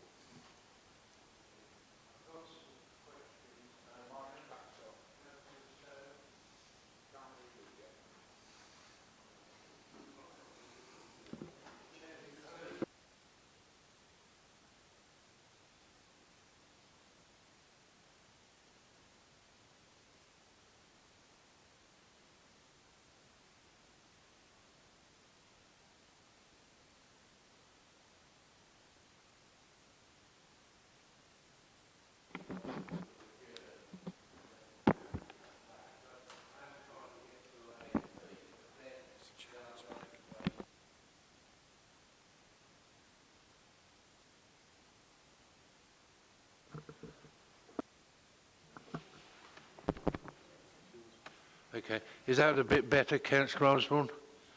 Yeah, it's really odd. Sometimes it's perfectly all right and others not. Councillor Stone. Thank you very much. And can I please thank Tim Bishop very much for the report that's in front of us. It's really readable, very informative, and I learned a lot while reading it. Can I also say I really, really enjoyed the November conference, and I learned a lot from that as well. I do have some questions for you, if that's okay. I've noted in the report that lots of issues around safeguarding. The alarm is raised by family and neighbours and friends, which is a very good thing. We want people to be observant and note what is going on and call the alarm if need be. I do find that concerning in one way, though, because it's a kind of reactive thing, isn't it? And I'm wondering if there is some work to be done to make the service a bit more proactive. So actually those issues are spotted even before families, friends and neighbours spot them. So the question is there, I suppose, what's stopping the service being a bit more proactive? I've also got a concern with the ever-increasing pressure to squeeze profits. That means sometimes that care establishments are forced to get bigger and bigger and bigger. And I wondered if there was a professional view about what the kind of maximum numbers of beds would be to ensure that people's individual needs and personalised care takes place. So the question there is, what's the optimum size of a care home, I think.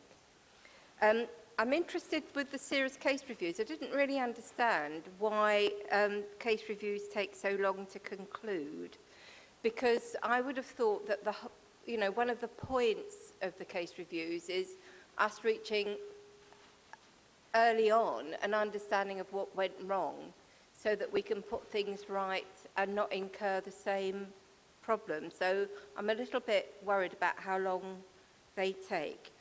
And then there's another issue that I have raised before within the service, maybe not on the safeguarding board, which is about who do we identify as vulnerable. So there's some obvious demographics of adults that are vulnerable, but I would add to that, and so it's a question really, victims of cuckooing or people who are vulnerable to cuckooing. I'm really a bit worried that is happening and there isn't a safeguarding duty around that. And I have raised this at the safeguarding board, issues around homelessness. So my question is, do you think every death on the street should be subject to a serious case review? Thank you. Thank you. Mr. Bishop, I see lots of questions there. I think there were 5 questions. Thank you, Councillor Stone. So I will just very quickly try and go through those. If I start perhaps with the easiest ones first, there is no view on the optimum level of beds in a care home, and I think it often is more about the optimum staffing level and the culture within that particular care home. I think if one looks through the regulators' reports, CQC reports, you can see both inadequate and outstanding large and small homes. So while I absolutely agree, on a common sense kind of level, one might think there's an optimum size, and I think probably some care providers will have decided on that. I'm aware that there are some care homes which are just 4 or 5 beds, and then there are some much larger ones, and they both provide a good level of support and care. And I also think there is some level of choice there for people who are looking for a care home as to what meets their needs. The regulator, the Care Quality Commission, has never defined a number. Who do we identify as vulnerable? Now, you might expect the chair of your Safeguarding Adults Board to immediately be able to bring up the definition from the Care Act. I'm afraid I can't do that in word perfect, but the Care Act defines very clearly in relation to safeguarding adults who is vulnerable. One of the criteria is that the person would be eligible to access adult social care services, whether they are or not. And so that's I think, is one of the key areas that people often forget in terms of a definition for safeguarding adults. I also personally would want us to move away from the notion of being vulnerable, because we are all vulnerable from time to time, whether that's being in the dentist's chair with somebody with a drill just about to go into your mouth, or whether it's through being in a different situation. So the Care Act actually talks about adults at risk of neglect and abuse, and I think that's probably a better definition than using the word vulnerable. I agree with Councillor Stone that I think it is really great that there are amount of referrals, alerts from family and friends who are concerned about a loved one and concerned that they may be at risk of neglect and abuse. Clearly, we can't know what we don't know, and we can't be everywhere all the time. So it is really important that we work across communities to ensure that there are eyes and ears in all places. And I think members may remember me saying last year that you yourselves are really important in terms of ears and eyes when you visit residential care homes in your wards, in your areas, and when you're talking to people locally. I have to say, where I've been before, members are often the most knowledgeable in terms of people who are at risk in their areas, because you know the people who live in your areas really well. On the safeguarding adults reviews, again, Councillor Stone is absolutely right. They do take an inordinate amount of time, and I think it is always a challenge to try and get them published as soon as possible. Any reasons sound a bit like excuses each time, but I would say one of the things that does take time is going back to family members with drafts of the report to make sure that their voice is being heard, and to make sure that they are comfortable, where appropriate, that the report is focusing on the things that concerned them. So that is one of the things that we ensure that we do, is that where there are family members involved, that we do respect their wishes. I think those were the questions. Okay, thank you for that. Councillor Stamborough? Councillor Stone asked my question and it's just been answered, so thank you, Chair. Okay, thank you. Councillor Birch, did you want to ask a question? Okay, thank you. Right, thank you very much for coming. Thank you. Thank you. And I'd like to thank members, as always, for their questions and their attention. I think sometimes these reports are just presented to councils and there's complete silence, and that's quite depressing. So I'd really like to thank you for your involvement and your continued commitment to safeguarding adults in Northamptonshire. Thank you. Thank you again.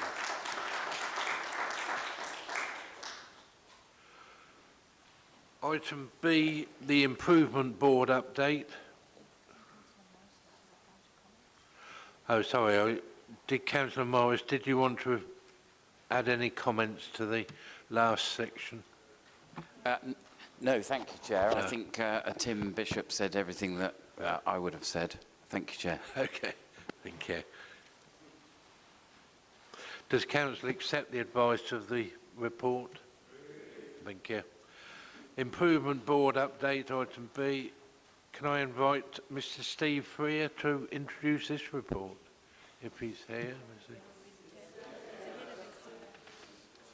I'm awfully sorry, yes.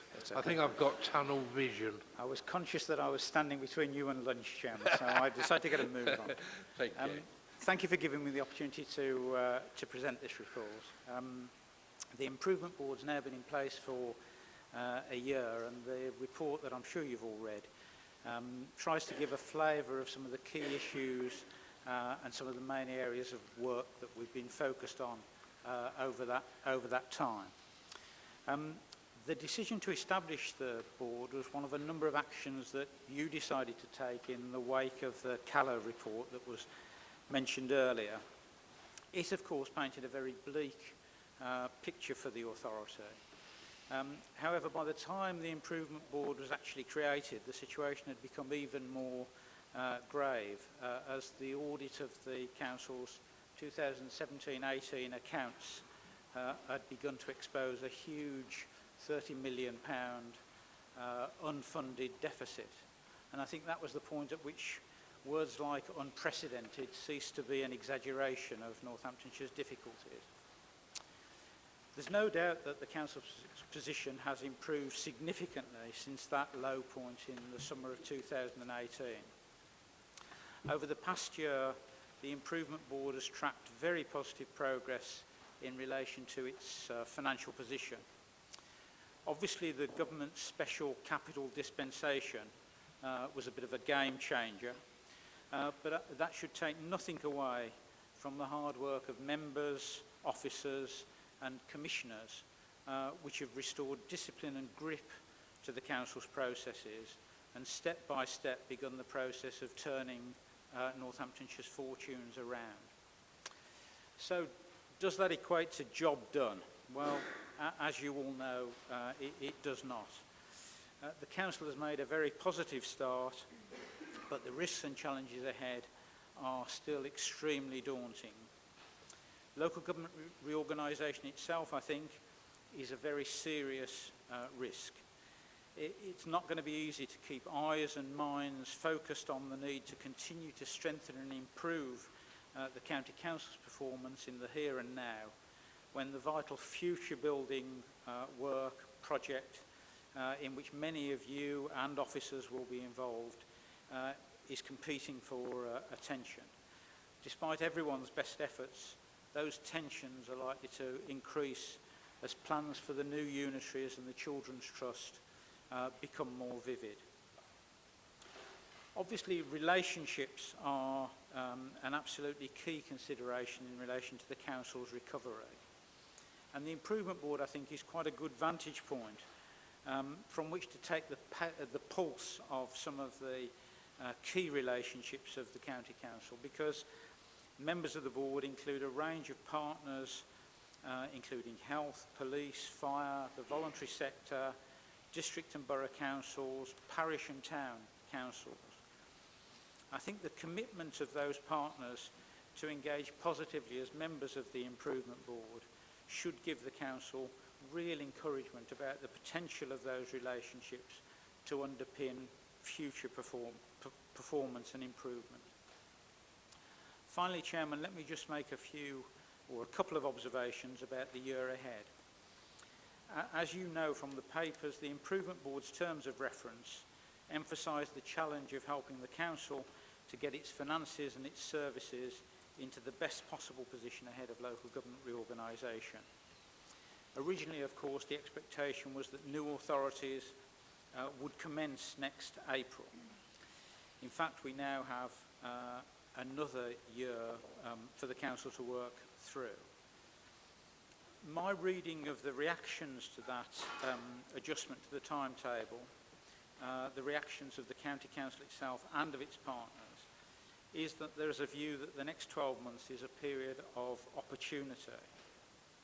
It's a chance to make inroads into big challenges like those highlighted by Ofsted in relation to children's services.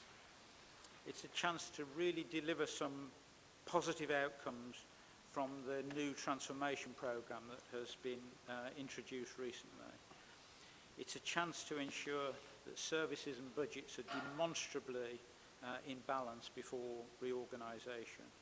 And I think it's also a chance to restore and rebuild confidence amongst stakeholders of the Council, including partners, service users, staff and residents. Chairman, I hope those comments are helpful and that they provide a sense not only of the year that we've just completed, but also looking forward to the year ahead. Thank you. Thank you very much. Thank you. Could I ask Councillor Golby to move the report? Thank you, Mr. Chairman. And first of all, I want to thank Steve for being the independent chair for the Improvement Board. It's a key role, obviously.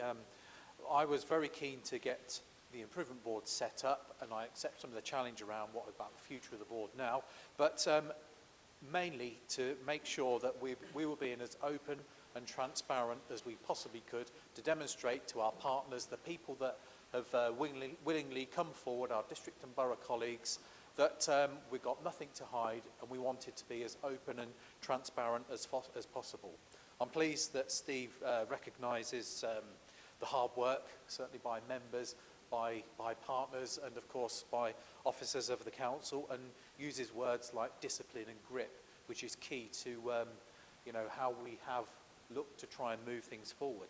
To me, the board represents, you know, we've met at regular points throughout the last year, and they've been sort of punctuated in my mind by a sequence of progress that we've been able to demonstrate at the board. Yes, we know where the key challenges are. We've talked about them many times here, particularly around children's services, but I think, and Steve will agree, that each time we've met, we've been, you know, the key issues have been raised, and we've been able to demonstrate through the presentations and things that have come to the board that we are moving things on and we are making progress, we are demonstrating that discipline and grip. I want to thank again the LGA for supporting the board and all those partners that Steve mentioned. We've got a wealth of experience that come to the board, including the parish councils from Northamptonshire. They're represented there, other councillors and people from other areas that want to play a part and want to be out there and seem to be helping us. And that chimes back to what I felt when we were in trouble, that people were willing to come forward to offer their experience to us, and that's what's happened here.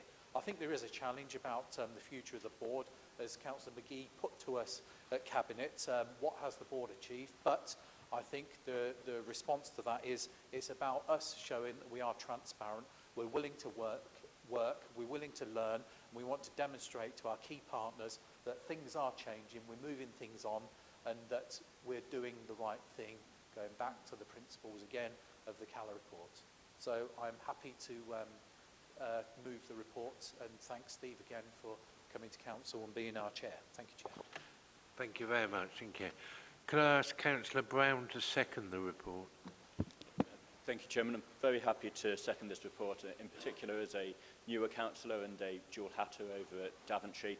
I think it sets out precisely the change of direction of travel that we as the newer cohort of councillors, along with some of the pre-existing councillors prior to the change of leadership, have been pushing for. It's that openness, that transparency and that additional humility that was lacking previously that NCC really needed to demonstrate. And by taking a pan-Northamptonshire approach, by working closely with our district and borough colleagues, I've witnessed myself the improvement in relations across local government in Northamptonshire, and I hope that improvement can continue. So more than happy to second this report. I know that Ian Vincent at Daventry District Council, our Chief Executive, values his place on the board, and yeah, long may this good work continue. Thank you very much. Moving on to questions from councillors. I think Councillor Stone. Councillor Scrimshaw. I'm sorry about that. That was. Anyone? Any questions to Mr. Freer? Thank you very much for coming. That's really good. Thank you very much. Can I invite Councillor Golby to reply? Well, there isn't a great deal to reply to, but again, I think I agree with the points Councillor Brown makes. The board is valid, and we welcome the input of our partners. And again, it's about transparency, demonstrating progress, and this is the vehicle to do that through. Thank you. Thank you. And thank you once again for coming. Does Council accept the report? Great. Thank you very much. Item C, the annual report by the Corporate Parenting Board. Can I invite Councillor Mercer to move the report? Thank you, Chairman. Thought you were going to go to lunch then, but I'm pleased to present the Corporate Parenting Board annual report for 2018-19, setting out the activity for the board, specifically in terms of progress against the pledge to children in care and care leavers. This pledge, which is reviewed annually, is divided into 5 sections, broadly covering health, relationships, education, care leavers issues and participation. The report also details the work of the Children in Care and Care Leavers Councils, also the Fostering and Adoption Services and NCC's Children's Homes. It also includes demographic information about our population of children in care and care leavers and with comparative data for the previous year. Under health, we have high-quality health assessments delivered for children and young people, and the health colleagues have shared priorities, including meeting the needs of children separated from their families and those placed out of county. Under relationships, we are identifying a permanent home for children at an earlier stage that has become embedded in practice. While sufficiency and stability of placements remains challenging, our more stable workforce has engendered strong relationships between children and their workers. A full review of the contact service has helped children maintain strong relationships with their families. Under education, the virtual school continues to act as a strong advocate for our children's educational needs, preventing a number of planned permanent exclusions, providing training to colleagues and a suite of holiday activities. Under leaving care, our performance remains strong in terms of care leavers' suitable accommodation and employment and training. A new care leavers financial offer and a working protocol with Job Centre Plus are imminent. Under participation, the Children in Care Council and the Care Leavers Councils have pursued a variety of projects and produced materials to help practitioners work with young people more effectively. Future activities will include a programme of consultation based on the content of the pledge. Adoption and fostering services continue to innovate through imaginative recruitment campaigns. Our in-house children's homes continue to provide valuable support to young people, and Arnold House continues to deliver specialised support to children on the autistic spectrum. The population of children looked after has continued to steadily increase, both in absolute numbers and as a proportion of the population. Despite the extra strain of placement sufficiency, Northamptonshire continues to compare favourably with its statistical neighbours in terms of children placed in the authority area, and the proportion of our children subject to temporary Section 20 arrangements has continued to decrease, indicating the greater emphasis of permanence. So I commend this report to the Council.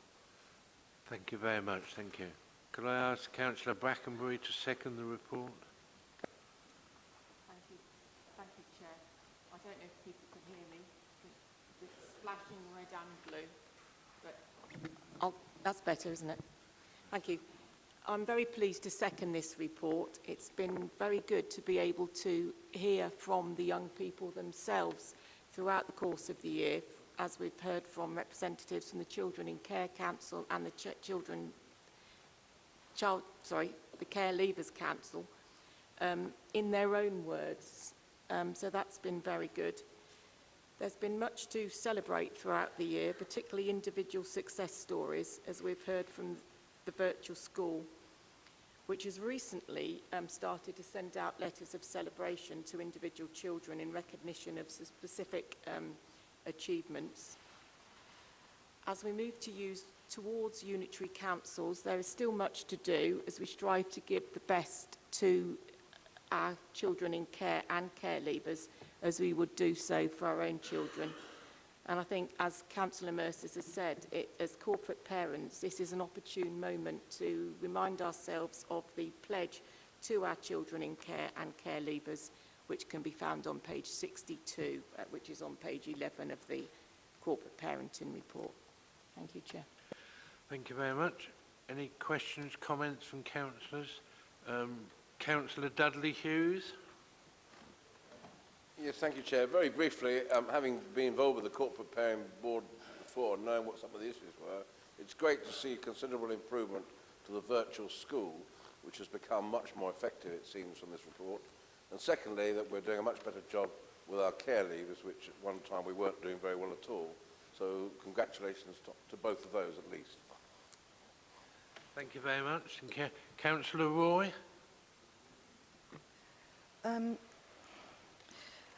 Just to say, I really appreciate the efforts that Councillor Mercer has done with the board since she took over in May.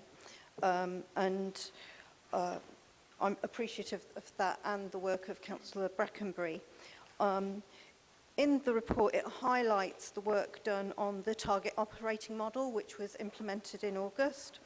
And although it talks about the effectiveness of it, I'm just a little confused why that on the 2nd of October, the informer said that we were going to do another revision of the target operating model using Newton Europe, as they've been doing the same in adult services.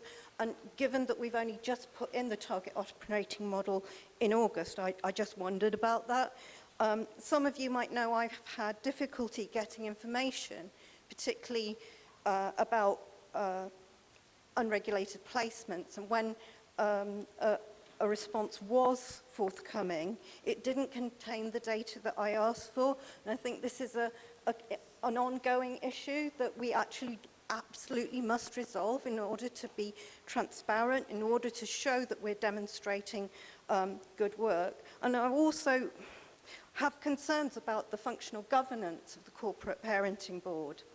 And again, this is no reflection on Councillor Mercer, who's done an excellent job since she took over in May, but having attended the Corporate Parenting Board in the summer, literally days before the poor Ofsted report was issued, I was very concerned that actually issues around those that were highlighted by Ofsted, which will have been known by senior officers and I'm sure portfolio holders as well, weren't addressed within the Corporate Parenting Board in terms of looking at it as a governance model. And I wondered whether there could be any kind of consideration to that question.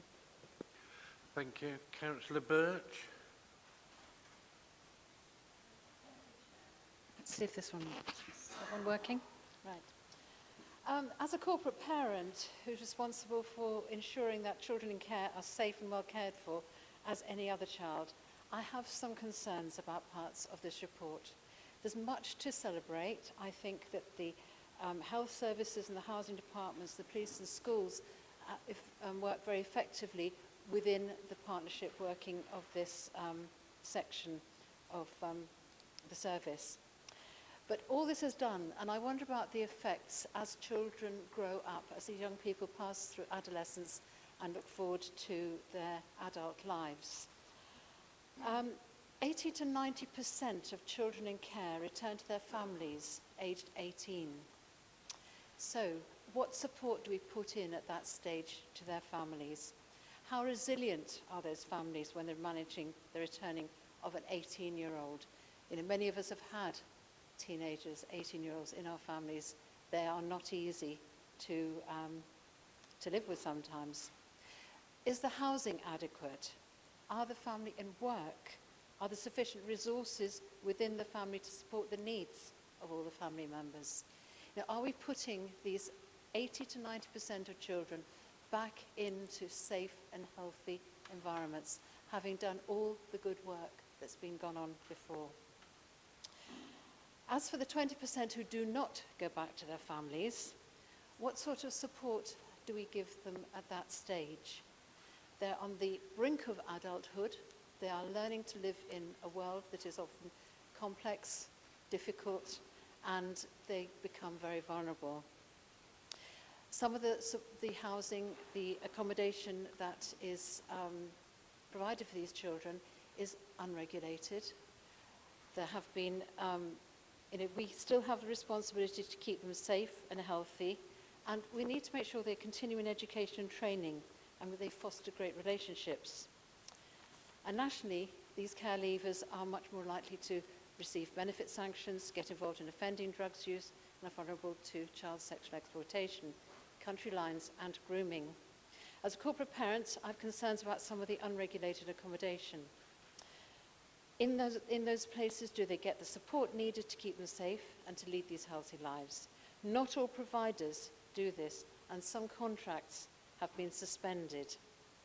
Now, we're one of the highest spending authorities in children's services. We've put an enormous amount of time, energy and investment into the services. And I'm just concerned, as these young people move forward into their adult lives, are we getting best value for money from the next stage of the service? So that's a question I would like to put to the Corporate Parenting Board about best value and how we best look after these young people as they move to adulthood. Thank you. Thank you for that. Councillor Meredith.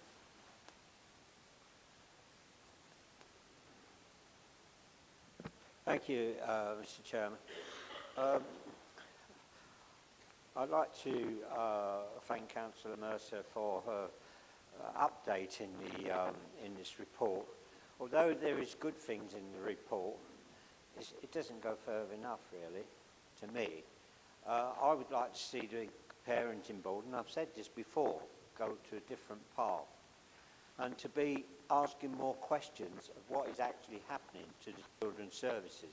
It's all very well for this report to tell us all the good things of what is happening, but there is lots and lots of bad things that are happening.